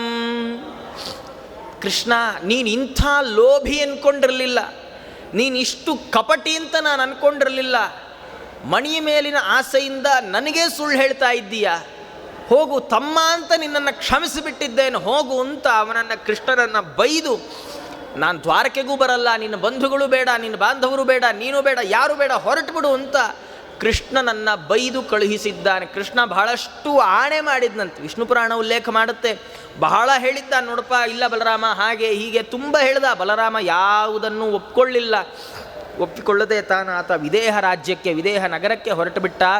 ವಿದೇಹದ ಜನಕ ತಾನು ಅರ್ಘ್ಯಪಾದ್ಯಾದಿಗಳನ್ನು ಕೊಟ್ಟು ಬಲರಾಮನನ್ನು ತಾನು ಒಳಗೆ ಕರ್ಕೊಂಡು ಹೋಗಿದ್ದಾನೆ. ಸ ತತ್ರೈವ ಚ ತಸ್ಥವು, ಅಲ್ಲಿಯೇ ತಾನು ಉಳ್ಕೊಂಡು ಬಿಟ್ಟಿದ್ದಾನೆ. ಕೃಷ್ಣ ಪರಮಾತ್ಮ ತಾನು ಮರಳಿ ದ್ವಾರಕೆಗೆ ಬಂದ. ಇದರಿಂದ ಫಲಿತಾಂಶ ಏನಾಯಿತು? ಬಲರಾಮದೇವರು ಕೃಷ್ಣನ ಜೊತೆಯನ್ನು ಬಿಟ್ಟ ಫಲಿತಾಂಶ ಏನಾಯಿತು ಅಂದರೆ ವಿಷ್ಣು ಪುರಾಣ ಹೇಳುತ್ತೆ, ಯಾವಚ್ಚ ಜನಕ ರಾಜಗೃಹೇ ಬಲಭದ್ರೋವತಸ್ಥೆ ತಾವತ್ ಧಾರ್ತರಾಷ್ಟ್ರ ದುರ್ಯೋಧನ ತತ್ಸಕಾಶಾತ್ ಗದಾ ಶಿಕ್ಷಾಮಶಿಕ್ಷಯತ್. ಜನಕನ ಪಟ್ಟಣದಲ್ಲಿ ಬಲರಾಮ ಇದ್ದಾನೆ, ಕೃಷ್ಣ ದ್ವಾರಕೆಯಲ್ಲಿದ್ದಾನೆ ಅಂತ ಗೊತ್ತಾದ ತಕ್ಷಣ ದುರ್ಯೋಧನ ಬಲರಾಮನ ಹತ್ರ ಗದಾವಿದ್ಯೆ ಕಲಿಯಕ್ಕೆ ಬಂದಂತೆ. ಎಂಥ ಅದ್ಭುತವಾದ ಕಥೆ ಇವೆಲ್ಲ ಅಂದರೆ, ಕಥೆ ಇಷ್ಟೇ, ದುರ್ಯೋಧನ ಬಲರಾಮ ದೇವರ ಹತ್ರ ಗದಾವಿದ್ಯೆ ಕಲಿಯಕ್ಕೆ ಬಂದ, ಕಲ್ತಾ ಹೋದ, ಮುಗೀತು. ಆದರೆ ಏನು ವಿಶೇಷ ನೋಡಿ, ಎಂಥ ದುರ್ಯೋಧನನ ಬುದ್ಧಿ ಎಷ್ಟು ಕೆಟ್ಟದು. ದೇವರನ್ನು ಬಿಟ್ಟವ್ರ ಪರಿಸ್ಥಿತಿ ಏನಾಗತ್ತೆ. ಭೀಮಸೇನ ದೇವರು ಗದಾವಿದ್ಯೆಯನ್ನು ಬಲರಾಮ ದೇವರ ಹತ್ರ ಕಲ್ತಿದ್ದು. ದುರ್ಯೋಧನ ಭೀಮಸೇನ ದೇವರ ಮೇಲಿನ ಸ್ಪರ್ಧೆಗೆ ಬಲರಾಮ ದೇವರ ಹತ್ರನೇ ಗದಾವಿದ್ಯೆ ಕಲಿಬೇಕು ಅಂತ ಕಾಯ್ತಾ ಇದ್ದ. ಆದರೆ ಕೃಷ್ಣ ಇರೋವರೆಗೂ ಬಲರಾಮ ದೇವರ ಜೊತೆ ದುರ್ಯೋಧನಂಗೆ ಎಂದೆಂದೂ ಗದಾವಿದ್ಯೆ ಸಿಗೋಲ್ಲ ಬಲರಾಮ ದೇವರಿಂದ. ಹಾಗಾಗಿ ಕೃಷ್ಣ ಹೋಗೋದನ್ನು ಕಾದಿದ್ದು ಬಂದ. ಅದ್ರ ಜೊತೆಗೆ ಒಂದು ಇನ್ನೊಂದು ಸಂಚು ಇತ್ತು, ಏನು ಗೊತ್ತಾ? ಬಲರಾಮ ದೇವರು ತಂಗಿ ಸುಭದ್ರಾದೇವಿ ತಾನು ಉಪಾಯವಾಗಿ ಬಲರಾಮ ದೇವರ ಶಿಷ್ಯತ್ವವನ್ನು ವಹಿಸಿ ಹಾಗೆ ವಾಪಸ್ ಬರ್ತಾ ಸುಭದ್ರೆಯನ್ನು ಕೊಡ್ತೇನೆ ಅಂತ ಮಾತು ತಗೊಂಡು ಬಂದ್ಬಿಟ್ಟ. ಅಲ್ಲಿಗೇನಾಯ್ತು, ಸುಭದ್ರೆ ದುರ್ಯೋಧನನಿಗೆ ಸಿಕ್ಕಿಬಿಟ್ರೆ ಬಲರಾಮ ದೇವರು ಸಹಜವಾಗಿ ದುರ್ಯೋಧನನ ಕಡೆ, ಕೃಷ್ಣ ದುರ್ಯೋಧನನ ಕಡೆ, ಪಾಂಡವರಿಗೆ ಹಲ್ಲು ಕಿತ್ತ ಅವರಿಗೆ ಶಕ್ತಿಯೇ ಇಲ್ಲದೆ ಇರೋ ಹಾಗೆ ಆಗಿಬಿಡುತ್ತೆ ಅನ್ನುವ ಯೋಚನೆಯನ್ನು ಮಾಡಿಕೊಂಡು ದುರ್ಯೋಧನ ಬಂದ. ಬಲರಾಮ ದೇವರು ನಿಜವಾಗಿ ಉತ್ತಮ ಜೀವಿರು, ಶೇಷಾವತಾರಿಗಳು. ಅಷ್ಟಾದರೂ ಪರಮಾತ್ಮನ ಸಂಘ ಇಲ್ಲ ಅಂದರೆ ಕಲಿ ಅವರನ್ನೂ ಬಿಡೋಲ್ಲ, ಅವರನ್ನು ಹಿಡಿದು ಬಿಡ್ತಾನೆ ಕಲಿಗೆ ಪಾಠ ಮಾಡುವ ದೌರ್ಭಾಗ್ಯ ಬಂದಿತ್ತು ಬಲರಾಮ ದೇವರಿಗೆ. ತಾನು ಅಲ್ಲಿ ಬಂದು ಬಲರಾಮ ದೇವರ ಹತ್ರ ತಾನು ದುರ್ಯೋಧನ ಗದಾವಿದ್ಯೆಯನ್ನು ಕಲಿತಿದ್ದಾನೆ. ಕಲಿತು ಇಷ್ಟರಲ್ಲಿ ಏನಾಯಿತು, ಕೃಷ್ಣ ದ್ವಾರಕೆಗೆ ಬಂದಲ್ಲ. ಕೃಷ್ಣ ದ್ವಾರಕೆಗೆ ಬಂದ, ಶತಧನ್ವ ಸತ್ತ ಅನ್ನುವ ಎಲ್ಲ ವಿಷಯಗಳು ಅಕ್ರೂರನಿಗೆ ಗೊತ್ತಾಯಿತು. ಆದರೆ ಗೊತ್ತಾದ ಮೇಲೆ ತನ್ನ ಹತ್ರ ಇರೋ ಮಣಿಯನ್ನು ಏನು ಮಾಡೋದು? ಯಾಕೆಂದರೆ ಮುಚ್ಚಿಟ್ಕೊಳ್ಳೋಕ್ಕಾಗುವಂಥದ್ದಲ್ಲ ಅದು. ಪ್ರತಿನಿತ್ಯ 8 ಭಾರದ ಸುವರ್ಣವನ್ನು ಕೊಡುತ್ತಲ್ಲ. ಏನು ಮಾಡಬೇಕು? ಅಕ್ರೂರ ಒಂದು ಯೋಜನೆ ಹಾಕಿದ. ಏನು ಅಂದರೆ ಯಜ್ಞ ಮಾಡೋದು. ಪ್ರತಿನಿತ್ಯ ಒಂದಲ್ಲ ಒಂದು ಯಜ್ಞ ಮಾಡ್ತಾ ಇರೋದು. ಎರಡು ಕಾರಣದಿಂದ. ಒಂದು, ಆ ಮಣಿಯಿಂದ ಬರುವ ಸುವರ್ಣವನ್ನು ಹೀಗೆ ದಾನಾದಿಗಳನ್ನು ಮಾಡಿ ಖರ್ಚು ಮಾಡೋದು. ಎರಡನೇ ಕಾರಣ ಏನು ಅಂದರೆ, ಯಾರು ಸವನಗತೌ ಹಿ ಕ್ಷತ್ರಿಯ ವೈಶ್ಯೌ ನಿಘ್ನನ್ ಬ್ರಹ್ಮ ಭವತಿ, ಯಜ್ಞಾಚರಣೆಯನ್ನು ಮಾಡ್ತಾ ಇರುವಂತಹ, ಯಜ್ಞದಲ್ಲಿ ದೀಕ್ಷಿತರಾದ ಕ್ಷತ್ರಿಯನನ್ನೋ ವೈಶ್ಯನನ್ನೋ ಸಂಹಾರ ಮಾಡಿದರೂ ಬ್ರಹ್ಮಹತ್ಯಾ ದೋಷಕ್ಕೆ ಒಳಗಾಗಬೇಕಾಗತ್ತೆ ಅಂತ ಧರ್ಮಶಾಸ್ತ್ರದ ಮಾತು. ಹಾಗಾಗಿ ಇವತ್ತಲ್ಲ ನಾಳೆ ನನ್ನ ಹತ್ರ ಮಣಿ ಇದೆ ಅಂತ ಗೊತ್ತಾದರೂ ನನ್ನನ್ನು ಯಾರೂ ಕೊಲ್ಲಬಾರ್ದು ಅಂತ ಪ್ರಿಕಾಷನ್ ತಗೊಂಡಂತೆ ಆ ಕ್ರೂರ ಇಡೀ ಯಜ್ಞವನ್ನೇ ಮಾಡ್ತಾ ಇರೋದು. ಎಷ್ಟು? 1 ದಿವಸ 2 ದಿವಸ, 1 ತಿಂಗಳು 2 ತಿಂಗಳು ಅಲ್ಲ. ವಿಷ್ಣು ಪುರಾಣ ಹೇಳುತ್ತೆ, 62 ವರ್ಷಾಣಿ ಏವಂ ತನ್ಮಣಿ ಪ್ರಭಾವಾತ್. 62 ವರ್ಷ ಸತತವಾಗಿ ಯಜ್ಞಾಚರಣೆ ಮಾಡಿದ್ದಾನೆ ಅಕ್ರೂರ. 62 ವರ್ಷ ಸತತವಾಗಿ ಯಜ್ಞವನ್ನು ಆಚರಣೆ ಮಾಡಿದ್ದಾನೆ. ಜೊತೆಗೆ ಆ ಮಣಿಯ ಪ್ರಭಾವದಿಂದ ಆ ಇಡೀ ರಾಷ್ಟ್ರದಲ್ಲಿ ದುರ್ಭಿಕ್ಷ ಕ್ಷಾಮ ಯಾವುದೂ ಇಲ್ಲ. ಇಷ್ಟರಲ್ಲೇನಾಗ್ಬಿಟ್ಟಿದೆ, ಅಕ್ರೂರ ಅವನು ಭೋಜ ವಂಶದವನು. ಆ ಭೋಜ ವಂಶದವರು ಏನು ಮಾಡಿದೆ, ಅಕ್ರೂರನ ಪಕ್ಷದ ಭೋಜ ವಂಶದವರು ಸಾತ್ವತನ ಮರಿಮೊಮ್ಮಗ ಶತ್ರುಘ್ನ ಅಂತ ಅವನನ್ನು ಸಂಹಾರ ಮಾಡಿಬಿಟ್ಟಿದ್ದಾರೆ. ಯಾವುದೋ ಕಾರಣಾಂತರದಿಂದ ಸಂಹಾರ ಆಗಿ ಹೋಯಿತು. ಇಷ್ಟಾದ ಮೇಲೆ ಇನ್ನು ಅವರು ಏನಾದರೂ ನಮ್ಮ ಮೇಲೆ ಆಕ್ರಮಣ ಮಾಡಿಬಿಟ್ರೆ, ನಮ್ಮಲ್ಲಿ ಏನಾದರೂ ನಮ್ಮ ಮೇಲೆ ಏನಾದರೂ ಅವರು ನಮ್ಮನ್ನು ಕೊಲ್ಲಿಕ್ಕೆ ಬಂದರೆ ಎನ್ನುವ ಭಯದಿಂದ ಅಕ್ರೂರ ಸಹಿತರಾದ ಎಲ್ಲ ಭೋಜರು ತಾವು ಆ ಊರನ್ನು ಬಿಟ್ಟು ಸುರಕ್ಷಿತವಾದ ಬೇರೆ ಬೇರೆ ಬೇರೆ ಬೇರೆ ಜಾಗಕ್ಕೆ ಹೊರಟು ಹೋಗಿಬಿಟ್ಟಿದ್ದಾರೆ. ಹೊರಟು ಹೋಗುವಾಗ ಅಕ್ರೂರ ಮಣಿಯನ್ನು ಜೊತೆಗೆ ತೆಗೆದುಕೊಂಡು ಹೊರಟು ಬಿಟ್ಟ. ಹಾಗೆ ಹೊರಟ ದಿವಸದಿಂದ ದ್ವಾರಕೆಯಲ್ಲಿ ದುರ್ಭಿಕ್ಷೆ, ಕ್ಷಾಮ ಎಲ್ಲವೂ ಪ್ರಾರಂಭ ಆಗಿಬಿಟ್ಟಿದೆ. ಪ್ರಾರಂಭ ಆಗಿಬಿಟ್ರೆ ಒಮ್ಮೆ ಅವರೆಲ್ಲ ಸೇರಿ ಯಾದವರೆಲ್ಲ ಮಂತ್ರಾಲೋಚನೆ ಮಾಡಿದ್ದಾರೆ. ಬಲರಾಮ, ಉಗ್ರಸೇನ, ಕೃಷ್ಣನನ್ನೆಲ್ಲ ಮುಂದಿಟ್ಟುಕೊಂಡು ಮಂತ್ರಾಲೋಚನೆ ನಡೀತಾ ಇರುವ ಸಂದರ್ಭದಲ್ಲಿ ಅಂಧಕ ಅನ್ನುವ ವೃದ್ಧನಾದ ಯಾದವ ಒಂದು ಕಥೆಯನ್ನು ಹೇಳಿದ್ದಾನೆ. ಇವನ ತಂದೆ ಅಕ್ರೂರ ಇದ್ದಾನಲ್ಲಪ್ಪ, ಅಕ್ರೂರನ ತಂದೆಯ ಹೆಸರು ಶ್ವಫಲ್ಕ ಅಂತ. ಈ ಶ್ವಫಲ್ಕ ಆತ ಎಲ್ಲಿರ್ತಾನೋ ಆ ದೇಶದಲ್ಲಿ ಯಾವುದೇ ರೀತಿಯ ಉಪದ್ರವ, ರೋಗ, ರುಜಿನ ಏನೂ ಬರೋದಿಲ್ಲ ಅಂತ ಪ್ರತೀತಿ ಇತ್ತಪ್ಪ. ಒಂದು ಸರ್ತಿ ಹೀಗೆ ಕಾಶಿ ರಾಜ್ಯದಲ್ಲಿ ಮಹಾ ದುರ್ಭಿಕ್ಷ ಬಂದ ಕಾಲಕ್ಕೆ ಕಾಶಿರಾಜ ಇವನನ್ನು ಕರೆಸ್ದ. ಈ ಶ್ವಫಲ್ಕ ಬಂದು ಕೂಡಲೇ ಮಳೆ ಸುರಿಸ್ತು. ಆ ಕಾಶಿರಾಜನಿಗೆ ಒಬ್ಬಳು ಮಗಳಿದ್ಲಂತ, ಗಾಂಧಿನಿ ಅಂತ ಅವಳ ಹೆಸರು. ಅವಳದ್ದೇನು ಕಥೆ ಅಂದರೆ, ಅವಳು ಹೊಟ್ಟೆಯಲ್ಲಿ 12 ವರ್ಷ ತಾಯಿ ಹೊಟ್ಟೆಯಲ್ಲೇ ಇದ್ಲಂತ, ಹೊರಗೇ ಬರಲಿಲ್ಲ. ಇವತ್ತೆಲ್ಲ 10 ತಿಂಗಳಿಗೆ ಹುಟ್ಟಿದ್ರೇ ತುಂಬ ಗಜಗರ್ಭ ಅಂತ ಕರೀತಾರೆ. 12 ವರ್ಷ ಅಮ್ಮನ ಹೊಟ್ಟೆಯಲ್ಲೇ ಇದ್ದಾಳು ಅವಳು, ಆಚೆನೇ ಬರಲಿಲ್ಲ. ಅವರಪ್ಪ ಹೊಟ್ಟೆನೇ ತಟ್ಟಿ ಕೇಳ್ದ, ಆಚೆ ಬಾ ನಿನ್ನ ಮುಖ ನೋಡಬೇಕು ಅಂತ. ಇಂಥ ವಿಚಿತ್ರ ಕಥೆಗಳು. 12 ವರ್ಷ ಹೊಟ್ಟೆಯಲ್ಲಿರೋದು ಅಂದರೆ ಆಶ್ಚರ್ಯ. ಹೊಟ್ಟೆಯಲ್ಲಿರೋ ಮಗು ಜೊತೆ ಇವರಪ್ಪ ಮಾತಾಡಿದ್ದಾನೆ. ಕಾಶಿರಾಜ ಹೊಟ್ಟೆ ತಟ್ಟಿ ಕೇಳಿದ್, ನಾನು ಆಚೆ ಬಾ ಅಮ್ಮ ನಿನ್ನ ಮುಖ ನೋಡಬೇಕು ಅಂದ್ಕೊಂಡಿದ್ದೀನಿ, 12 ವರ್ಷ ಆಯ್ತು ಆಚೆನೇ ಬರುವಲ್ಲಿ ಎಲ್ಲ. ಅವಳು ಅಂದಿದ್ದಾಳೆ, ಅಪ್ಪ ಇವತ್ತಿನಿಂದ ಪ್ರತಿನಿತ್ಯ ನೀನು ಒಬ್ಬೊಬ್ಬ ಬ್ರಾಹ್ಮಣನಿಗೆ ಒಂದೊಂದು ಹಸು ಕೊಡ್ತೀನಿ ಅಂತ ಪ್ರತಿಜ್ಞೆ ಮಾಡಿದರೆ ಇನ್ನು 3 ವರ್ಷ ಬಿಟ್ಟು ನಾನು ಆಚೆ ಬರ್ತೀನಿ ಅಂತಂತ. ಆವತ್ತಿಂದ ಕಾಶಿರಾಜ ಹಾಗೇ ಆಗಲಿ ಅಂಥೇಳಿ, ನೋಡಿ ಎಂತೆಂಥ ವಿಚಿತ್ರವಾದ ಕಥೆಗಳು, ಇವತ್ತಿಗೆ ಊಹೆನೂ ಮಾಡಲಿಕ್ಕಾಗಲ್ಲ ಇವೆಲ್ಲ. ಕಾಶಿರಾಜ ಹಾಗೇ ಆಗಲಿ ಅಂತ 3 ವರ್ಷ ಸತತವಾಗಿ ಗೋದಾನ ಮಾಡಿದ್ದಾನೆ. ಹಾಗೆ ಗೋದಾನ ಹಸುವನ್ನು ಕೊಟ್ಟು ಕೊಟ್ಟು ಕೊಟ್ಟು ಇವಳನ್ನು ಗರ್ಭದಿಂದ ಆಚೆ ಕರೆಸಬೇಕಾಯಿತು. ಆದ್ದರಿಂದ ಅವಳಿಗೆ ಗಾಂಧಿನಿ ಅಂತ ಹೆಸರು ಬಂದಿದೆ. ತತಸ್ತಸ್ಯಾಹ ಪಿತಾ ಗಾಂಧಿನೀತಿ ನಾಮ ಚಕಾರ. ಅಂತಹ ಗಾಂಧಿನಿಯನ್ನು ಶ್ವಫಲ್ಕನಿಗೆ, ಯಾವ ಶ್ವಫಲ್ಕನಿಂದ ತನ್ನ ರಾಜ್ಯದಲ್ಲಿ ದುರ್ಭಿಕ್ಷ ದೂರ ಆಯಿತೋ ಆ ಶ್ವಫಲ್ಕನಿಗೆ ಗಾಂಧಿನಿಯನ್ನು ಕೊಟ್ಟು ಮದುವೆ ಮಾಡಿದ್ದಾನೆ. ಮದುವೆ ಮಾಡಿದ್ರೆ ಅವರಿಬ್ಬರ ಮಗನೇ ಈ ಅಕ್ರೂರ. ಹಾಗಾಗಿ ಅವರಪ್ಪನಿಗಿದ್ದ ಗುಣವೇ ಅಕ್ರೂರನಿಗೂ ಬಂದಿದೆ. ಇಷ್ಟು ದಿವಸ ಅಕ್ರೂರ ಇಲ್ಲಿದ್ದ, ಆದ್ದರಿಂದಾಗಿ ಅವನಿಗೆ ನಮ್ಮ ರಾಜ್ಯದಲ್ಲಿ ದುರ್ಭಿಕ್ಷ ಇರಲಿಲ್ಲ. ಈಗ ಅಕ್ರೂರಲ್ಲಿಂದ ಹೊರಟು ಬಿಟ್ಟ, ನಮಗೆ ದುರ್ಭಿಕ್ಷ ಶುರುವಾಯಿತು, ಆದ್ದರಿಂದ ಅವನನ್ನು ಕರ್ಕೊಂಡು ಬನ್ನಿರಿ ಅಂತ ಹೀಗೆ ಅಂಧಕನ ಮಾತನ್ನು ಕೇಳಿ ಕೃಷ್ಣ ದೂತನನ್ನು ಕೊಟ್ಟು ಕಳುಹಿಸಿ ದ್ವಾರಕಾಪಟ್ಟಣಕ್ಕೆ ಕರೆಸಿದ್ದಾರೆ. ಕರೆಸಿದ ತಕ್ಷಣ ದುರ್ಭಿಕ್ಷ ದೂರ ಆಯಿತು ಆ ಮಣಿಯ ಪ್ರಭಾವದಿಂದ. ಆದರೆ ಇನ್ನೂ ಮಣಿ ಹೊರಗೆ ಬರಲಿಲ್ಲ. ಕೃಷ್ಣ ಎಂಥ ಬುದ್ಧಿವಂತ ಕೃಷ್ಣ ಅಂದರೆ, ಒಂದು ಸರ್ತಿ ಎಲ್ಲ ಯಾದವರನ್ನು ಸಭೆ ಕರೆದ್ನಂತೆ. ಬನ್ರಪ್ಪ, ಏನೋ ಒಂದು ಮುಖ್ಯವಾದ ವಿಷಯ ಇದೆ, ಮಾತಾಡಬೇಕು, ನಮ್ಮನೆ ಮುಂಜಿ ಇದೆ, ಮದುವೆ ಇದೆ ಅಂತ ಕರೆಸಿದ್ದಾನೆ. ಕರೆಸಿದ ಕಾಲಕ್ಕೆ ಯಾದವರೆಲ್ಲ ಬಂದಾಗ ಯಾವ ವಿಷಯಕ್ಕಾಗಿ ಕರೆಸಿದನೋ ಆ ವಿಷಯವನ್ನು ಮೊದಲು ಹೇಳ್ದ. ಹೀಗೆ ನಮ್ಮನೇಲಿ ನಾಳೆ ಒಂದು ಕಾರ್ಯಕ್ರಮ ಇಟ್ಕೊಂಡಿದ್ದೀವಿ, ಎಲ್ಲರೂ ಬಂದು ನಡೆಸ್ಕೊಡ್ಬೇಕು, ಇಲ್ಲ ಪ್ರಸಾದಕ್ಕೆ ಇಲ್ಲೇ ಇರಬೇಕು ಅಂತೆಲ್ಲ ಹೇಳಿ ಆದಮೇಲೆ ಲೋಕಾಭಿರಾಮವಾಗಿ ಹರಟೆ ಹೊಡಿತಾ ಅಕ್ರೂರಂಗಂದಂತೆ ಕೃಷ್ಣ, ನೋಡು ಅಕ್ರೂರ, ನಿನ್ನ ಹತ್ರ ಈ ಮಣಿ ಇದೆ ಅನ್ನುವಂಥದ್ದು ಎಲ್ರಿಗೂ ಗೊತ್ತಿದೆಯಪ್ಪ. ಯಾಕೆಂದರೆ ನಮ್ಮ ಜೊತೆ ಶತಧನ್ವ ಯುದ್ಧಕ್ಕೆ ಬರೋ ಕಾಲಕ್ಕೇನೆ ನಿಂಗೆ ಮಣಿ ಕೊಟ್ಟು ಬಂದಿದ್ದ, ಇದು ಎಲ್ರಿಗೂ ಗೊತ್ತಿದೆ. ಆದರೆ ನಮ್ಮಣ್ಣ ಬಲರಾಮಂಗೆ ಇನ್ನೂ ನನ್ನ ಮೇಲೆ ಡೌಟ್ ಹೋಗಿಲ್ಲ. ವಿದೇಹಕ್ಕೆ ಬಲರಾಮ ಹೋದ ಮೇಲೆ ತುಂಬ ವರ್ಷಗಳ ನಂತರ ಯಾದವರಲ್ಲಿ ಕೆಲವರು ಹೋಗಿ ಬಲರಾಮನ ಅವನ ಹತ್ರ ಮಾತಾಡಿ ಅವನನ್ನು ಮರಳಿ ಕರ್ಕೊಂಡು ಬಂದಿದ್ದರು. ಆದರೆ ಬಲರಾಮನಿಗೆ ಇನ್ನೂ ಡೌಟ್ ಕ್ಲಿಯರ್ ಆಗಿಲ್ಲ, ಸಂದೇಹ ದೂರ ಆಗಿಲ್ಲ. ಕೃಷ್ಣ ಅಕ್ರೂರಂಗಂದ, ನಮ್ಮಣ್ಣ ಬಲರಾಮನಿಗೆ ಸಂದೇಹ ಇದೆ, ಹಾಗಾಗಿ ಒಂದು ಸತಿ ಆ ಮಣಿ ತೋರಿಸ್ಬಿಡು ಸಾಕು ಅಂತ. ಅಕ್ರೂರ ಯೋಚನೆ ಮಾಡಿದ್ದಾನೆ, ಏನು ಮಾಡಲಿ ನಾನೀಗ? ಯಾಕಂದರೆ ಇದೊಂಥರ ಈ ಬೆಣ್ಣೆಯಲ್ಲಿ ಕೂದಲು ತೆಗೆದ ಹಾಗೆ. ಅವನು ತೋರಿಸ್ಲಿಲ್ಲ, ಏನಾದರೂ ವಿಷಯಾಂತರ ಮಾಡಲಿಕ್ಕೆ, ಬೇರೆ ಮಾತಾಡಲಿಕ್ಕೆ ಪ್ರಯತ್ನ ಪಟ್ಟ ಅಂದರೆ ಯಾದವರೆಲ್ಲ ಬಂದು ಬಟ್ಟೆ ಗಿಟ್ಟೆ ಹುಡುಕ್ತಾರೆ, ಸಿಕ್ಬಿಡುತ್ತೆ. ಏನು ಮಾಡೋದು? ನಾ ಒಳ್ಳೆಯವನಾಗಬೇಕು ಅಂಥೇಳಿ ಅವನೇನು ಮಾಡ್ದ, ತನ್ನ ಸೊಂಟದಲ್ಲಿ ಬಟ್ಟೆಯಲ್ಲಿ ಬಂಗಾರದ ಸಂಪುಷ್ಟದಲ್ಲಿ ಕಟ್ಟಿಟ್ಟ ಆ ಮಣಿಯನ್ನು ತೆಗೆದು ತೋರಿಸಿದ್ದಾರೆ. ತೋರಿಸಿ ಅಂದ, ಕೃಷ್ಣ ನಾನಿದನ್ನು 62 ವರ್ಷದ ಕೆಳಗೆ ನಿಂಗೆ ಕೊಡಬೇಕು ಅಂದ್ಕೊಂಡಿದ್ದೆ. ಇದರಿಂದ ನಿಜವಾಗ್ಲೂ 8 ಭಾರ ಬಂಗಾರ ಏನು ಬರ್ತಿತ್ತು, ನಾನು ಅದರಿಂದ ಸುಖವಾಗಿರೋಕ್ಕಾಗಲಿಲ್ಲ. ಕ್ಷಣ ಕ್ಷಣಕ್ಕೂ ನಂಗೆ ಭಯ ಆಗ್ತಿತ್ತು. ಇದು ನಿಂಗೆ 62 ವರ್ಷದ ಕೆಳಗೆ ಕೊಟ್ಟೇ ಬಿಡೋಣ ಅಂದ್ಕೊಂಡಿದ್ದೆ. ಆದರೆ ನೀನು ಬೈತಿಯೇನೋ ಅಂತ ಕೊಡಲಿಲ್ಲ. ಯಾಕೆ? ಈ ಮಣಿಯನ್ನು ಯಾರಾದರೊಬ್ಬರು ಧಾರಣೆ ಮಾಡಬೇಕು. ಅವರು ಧಾರಣೆ ಮಾಡೋದ್ರಿಂದ ಇಡೀ ರಾಷ್ಟ್ರ ಸುಭಿಕ್ಷವಾಗಿರುತ್ತೆ. ರಾಷ್ಟ್ರ ಸುಭಿಕ್ಷವಾಗಿರೋಕ್ಕೆ ನೀನೊಂಚೂರು ಕಷ್ಟಪಡ್ಲಿಕ್ಕೆ ರೆಡಿ ಇಲ್ಲೇನೋ ಅಂತ ನೀನು ನಂಗೆ ಬೈಬೋದೇನೋ ಅಂತ ನಾನು ನಿಂಗೆ ಕೊಡಲಿಲ್ಲ ಅಂದ.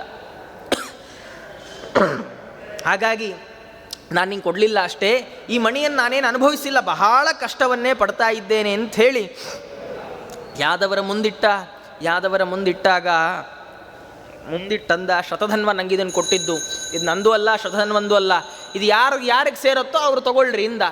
ಅವ್ರಿಗೆ ತಗೊಳ್ರಿ ಇಂದಾಗ ಬಲರಾಮ ಅವನು ಉಗ್ರಸೇನ ರಾಜ, ಅವನಿಗದ್ರ ಮೇಲೆ ಆಸೆ ಇದೆ. ಬಲರಾಮ ದೇವರು ಅದು ನಂಗೆ ಸೇರಬೇಕು ಅಂತ ಯೋಚನೆ ಮಾಡಿದ್ದಾರೆ. ಸತ್ಯಭಾಮಾದೇವಿಯರು ನಿಜವಾಗಿ ಭಾಗವತ ವಿಷ್ಣು ಪುರಾಣಗಳೆಲ್ಲ ಹೇಳಿದ ಹಾಗೆ ಅನಿಸುತ್ತೆ, ಸತ್ಯಭಾಮೆ ತನ್ನ ತಂದೆ ಕೊಟ್ಟ ಆಸ್ತಿ, ಅದು ತನ್ನ ತಂದೆಯ ಆಸ್ತಿ, ಹಾಗಾಗಿ ತಂಗ ಬರಬೇಕು ಅಂತ ಬಯಕೆ ಪಟ್ಲು ಅಂತ. ಆದರೆ ನಿರ್ಣಯದಲ್ಲಿ ಆಚಾರ್ಯರು ಬಹಳ ಸ್ಪಷ್ಟವಾಗಿ ಹೇಳ್ತಾರೆ, ಕೃಷ್ಣ ಬಯಸದ್ದನ್ನೆಂದು ಲಕ್ಷ್ಮಿ ಬಯಸಲಾರಳು. ಸತ್ಯಭಾಮೆ ಸಾಕ್ಷಾತ್ ಲಕ್ಷ್ಮೀದೇವಿ, ಹಾಗಾಗಿ ಅವಳು ಅದನ್ನು ಬಯಸಲಿಲ್ಲ.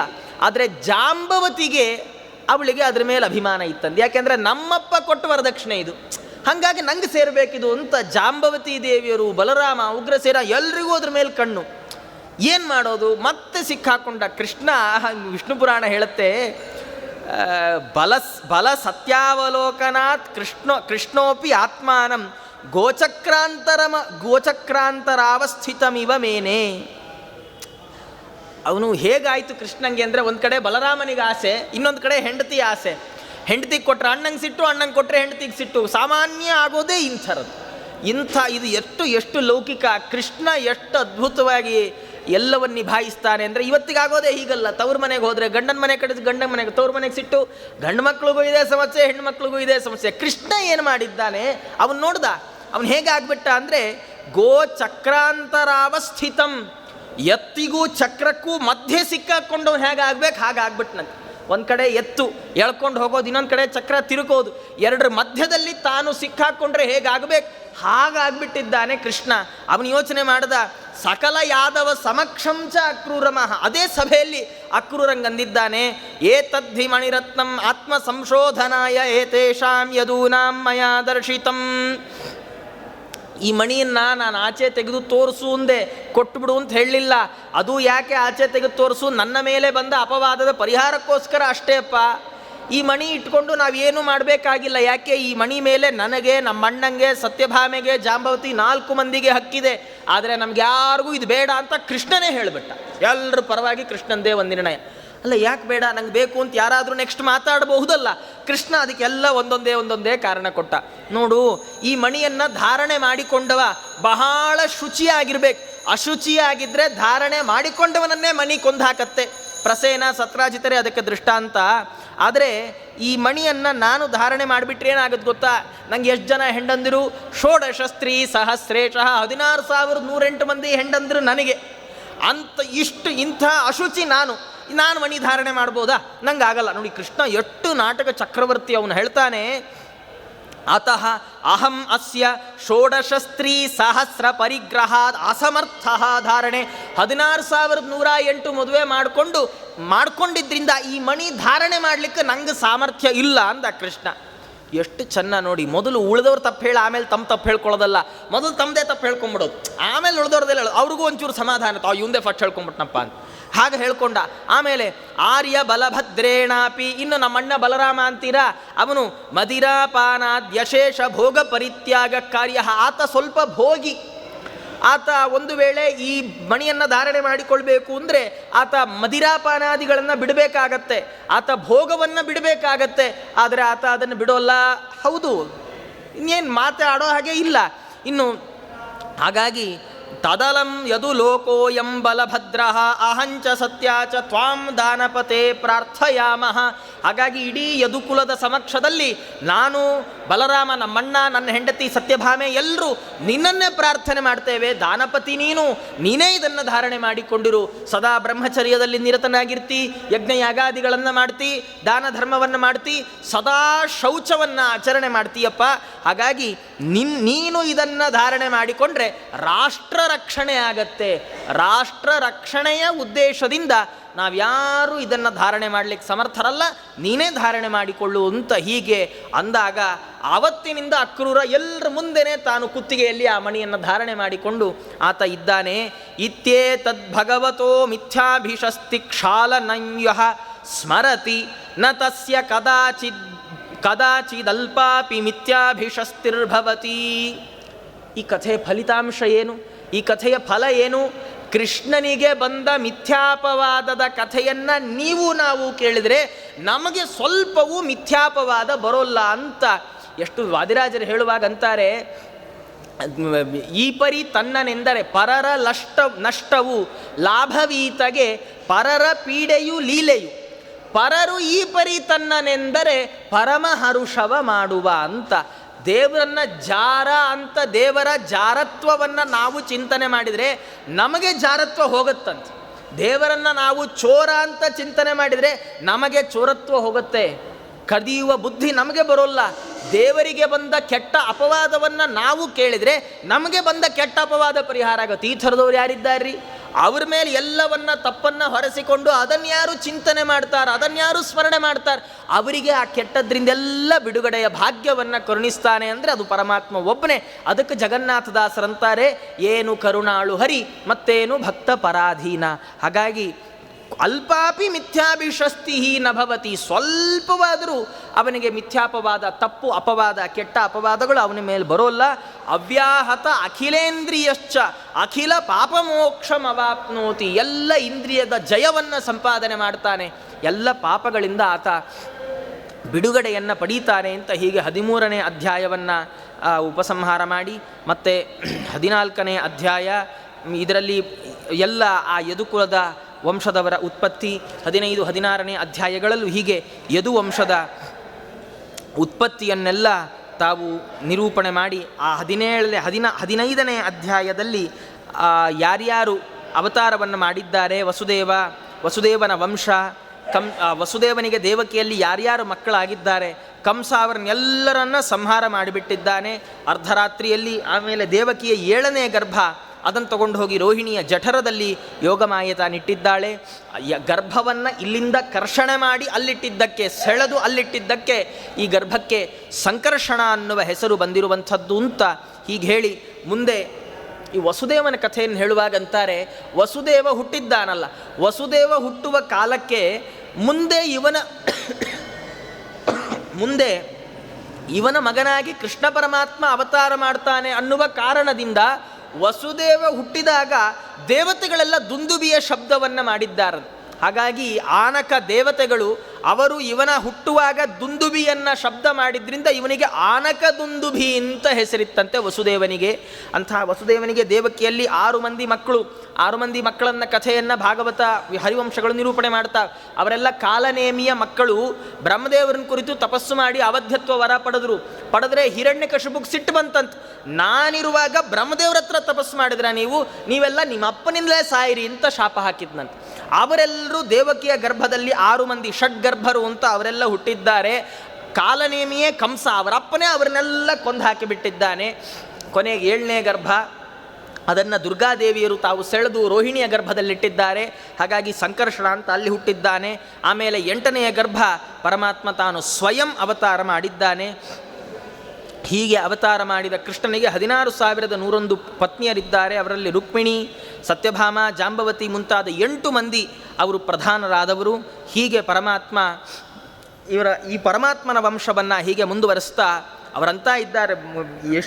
ಎಷ್ಟು ದೊಡ್ಡ ಕುಲ ಆಯಿತು ಅಂದರೆ ಅವರಂತಾರೆ, 100 ವರ್ಷ ಕಳೆದ್ರು ವರ್ಷ ಶತೈರಪಿ ಪುತ್ರ ಸಂಖ್ಯಾ ವಕ್ತು ನ ಶಕ್ಯತೆ. 100 ವರ್ಷ ಬರೀ ಯಾವ್ದೊಬ್ಬರ ಅಪ್ಪ ಮಕ್ಕಳ ಹೆಸರು ಹೇಳ್ತಾ ಹೋದರೆ 100 ವರ್ಷ ಕಳೆದು ಹೋಗುತ್ತಪ್ಪ, ಅಷ್ಟು ನಾನು ಹೇಳಬೇಕಾಗತ್ತೆ.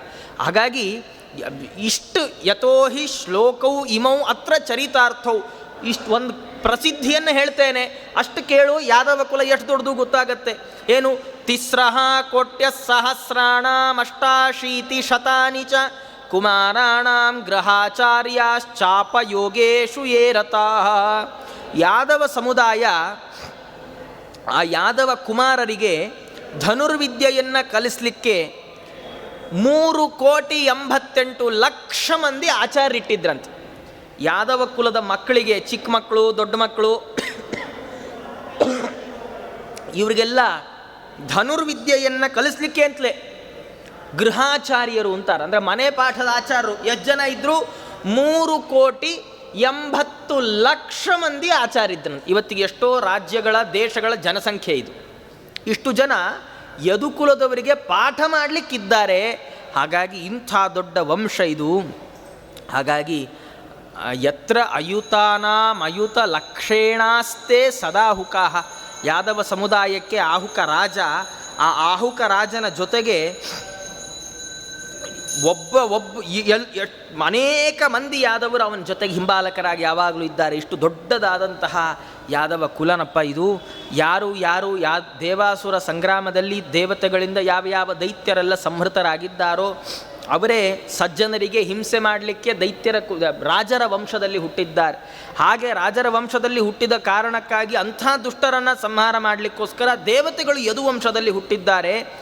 ಯದುಕುಲ ನಮಗೆ ಇಷ್ಟೇ ಗೊತ್ತಿರುವಂಥದ್ದು. ಯದುಕುಲ ಯಾದವರು, ಎಲ್ಲ ಯಾದವರು ಒಂದೇ. ಯದುಕುಲದಲ್ಲಿಯೇ 101 ಕುಲ ಇದೆ ಯಾದವರಲ್ಲಿ. ಸಾತ್ವತರು ಅಂತ ಕೆಲವರು, ಭೋಜರು ಅಂತ ಕೆಲವರು, ಅಂಧಕರು ಅಂತ ಕೆಲವರು, ವೃಷ್ಣಿಗಳು ಅಂತ ಕೆಲವರು, ಹೀಗೆ ಯಾದವರಲ್ಲಿ 101 ಕುಲಗಳಿದ್ದಾವೆ.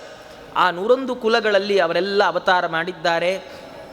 ಕೃಷ್ಣನ ಸೇವೆಗೋಸ್ಕರವಾಗಿ ಅವತಾರ ಮಾಡಿದ್ದಾರೆ ಅಂತ ಹೀಗೆ ಹೇಳ್ತಾ ಕೊನೆಯಲ್ಲಿ ಹೇಳುವಾಗ, ಶಿಶುಪಾಲ ಈ ಶಿಶುಪಾಲ ಏನಿದ್ದಾನೆ, ಆ ಶಿಶುಪಾಲ ಸ್ವಯಂ ತಾನು ಪರಮಾತ್ಮನ ಪಾರ್ಷದನಾಗಿದ್ದವನು.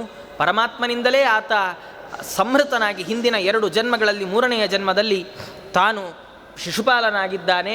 ಅವರನ್ನು ಕೃಷ್ಣ ಪರಮಾತ್ಮ ತಾನು ಸಂಹಾರ ಮಾಡಿದ್ದಾನೆ ಅಂತ ಹೇಳಿ 15ನೇ ಅಧ್ಯಾಯವನ್ನು ಮುಗಿಸ್ತಾ ಮುಂದೆ 16ನೇ ಅಧ್ಯಾಯದಲ್ಲಿ ಯದುವಂಶವನ್ನು ಹೇಳಿ ತುರ್ವಸುವಿನ ವಂಶವನ್ನು ಹೇಳ್ತಾ ಇದ್ದಾರೆ. ತುರ್ವಸುವಿನ ಮಗ ವನ್ಹಿ, ವನ್ಹಿಯಿಂದ ಭಾರ್ಗವ, ಭಾರ್ಗವನಿಂದ ಭಾನು, ಅವನಿಂದ ತ್ರಯೀಸಾನು, ಅವನಿಂದ ಕರಂದಮ, ಅವನಿಗೆ ಮರುತ್ತ. ಈ ಮರುತ್ತ ಅವನಿಗೆ ಮಕ್ಕಳಿರಲಿಲ್ಲ. ಆದ್ದರಿಂದ ಪುರುವಂಶದಲ್ಲಿ ಹುಟ್ಟಿದಂತಹ ದುಷ್ಯಂತನನ್ನು ಮರುತ್ತ ತಾನು ಮಗನಾಗಿ ಸ್ವೀಕಾರ ಮಾಡಿದ್ದಾನೆ. ಹೀಗೆ ಯಯಾತಿಯ ಶಾಪ, ಯಯಾತಿ ಮಹಾರಾಜ ತನ್ನ ಎಲ್ಲ ಮಕ್ಕಳಿಗೆ ಶಾಪವನ್ನು ಹಾಕುವಾಗ 5 ಮಂದಿ ಮಕ್ಕಳಲ್ಲಿ ಯದು, ತುರ್ವಸು, ದೃಹ್ಯನು 4 ಮಂದಿಗೆ ಶಾಪ ಹಾಕ್ತಾ, ನಿಮಗೆ ರಾಜ್ಯ ಇಲ್ಲ, ನೀವ್ಯಾರೂ ರಾಜರಾಗೋಲ್ಲ, ನಿಮ್ಮ ಸಂತತಿ ನಿಂತು ಹೋಗುತ್ತೆ ಅಂತ. ಹಾಗಾಗಿ ಮರುತ್ತನಿಗೆ ಮಕ್ಕಳಾಗಲಿಲ್ಲ. ಪುರುವಂಶದ ಸಂತತಿಯ ದುಷ್ಯಂತನನ್ನೇ ತನ್ನ ಮಗನನ್ನಾಗಿ ಮಾಡಿಕೊಂಡ. ಏವಂ ಯಯಾತಿ ಶಾಪಾತ್ ತದ್ವಂಶಃ ಪೌರವಮೇವ ವಂಶಂ ಸಮಾಶ್ರಿತವಾನ್. ಆ ವಂಶ ನಿಜವಾಗಿಯೂ ತುರ್ವಸುವಿನ ವಂಶ ಅದು. ಆದರೆ ಆ ವಂಶ ತನ್ನ ಬೆಳವಣಿಗೆಗೆ ಪುರುವಂಶದವನನ್ನೇ ಆಶ್ರಯಿಸಬೇಕಾಗಿ ಬಂತು ಯದುವಿನ ಯಯಾತಿಯ ಶಾಪದಿಂದಾಗಿ ಅಂತ ಹೀಗೆ ಹೇಳಿ ಅಲ್ಲಿಗೆ 16ನೆಯ ಅಧ್ಯಾಯದ ಕಥೆಯನ್ನು ಮುಗಿಸ್ತಾ ಇದ್ದಾರೆ ಪರಾಶರರು. ಹೀಗೆ ಇಲ್ಲಿಗೆ ಈ ವಿಷ್ಣು ಪುರಾಣದ 16ನೇ ಅಧ್ಯಾಯ ಮುಗಿದಿರುವಂಥದ್ದು. ಮುಂದೆ ಭರತನ ಕಥೆ, ದುಷ್ಯಂತ ಭರತರ ಕಥೆಗಳೆಲ್ಲ ಬರುವಂಥದ್ದು. ಆ ಕಥೆಯನ್ನೆಲ್ಲ ಮುಂದಿನ ಉಪನ್ಯಾಸಕರು ನಿರೂಪಣೆ ಮಾಡ್ತಾರೆ ಅಂತ ಹೇಳ್ತಾ, ಪೂಜ್ಯರಾದ ಮಹಾಸ್ವಾಮಿಗಳವರ ಚರಣಾರವಿಂದಗಳಲ್ಲಿ ಸಾಷ್ಟಾಂಗ ನಮಸ್ಕಾರಗಳನ್ನು ಇಲ್ಲಿಂದಲೇ ಸಲ್ಲಿಸ್ತಾ 2 ಮಾತುಗಳನ್ನು ಆಡಲಿಕ್ಕೆ ನಮಗೆ ಅವಕಾಶ ಮಾಡಿಕೊಟ್ಟಂತಹ ಗುರುಗಳಿಗೆ ಸಾಷ್ಟಾಂಗ ನಮಸ್ಕಾರವನ್ನು ಮಾಡ್ತಾ ನನ್ನ 2 ಮಾತುಗಳನ್ನು ಅಸ್ಮದ್ ಗುರುವಂತರ್ಗತ ಭಾರತೀ ರಮಣ ಮುಖ್ಯ ಪ್ರಾಣಾಂತರ್ಗತನಾದ ಶ್ರೀ ಗೋಪಾಲಕೃಷ್ಣನಲ್ಲಿ ಅರ್ಪಣೆ ಮಾಡ್ತಾ ಇದ್ದೇನೆ. ಸರ್ವೇಂದ್ರಿಯ ಪ್ರೇರಕೇಣ ಶ್ರೀ ಪ್ರಾಣಪತಿನೇರಿತಃ ಯದವೋಚ ಮಹಂತೇನ ಪ್ರೀಯತಾಂ ಕಮಲಾಲಯ ಮಧ್ವೇಶಾರ್ಪಣಮಸ್ತು. ಶ್ರೀಕೃಷ್ಣಾರ್ಪಣಮಸ್ತು.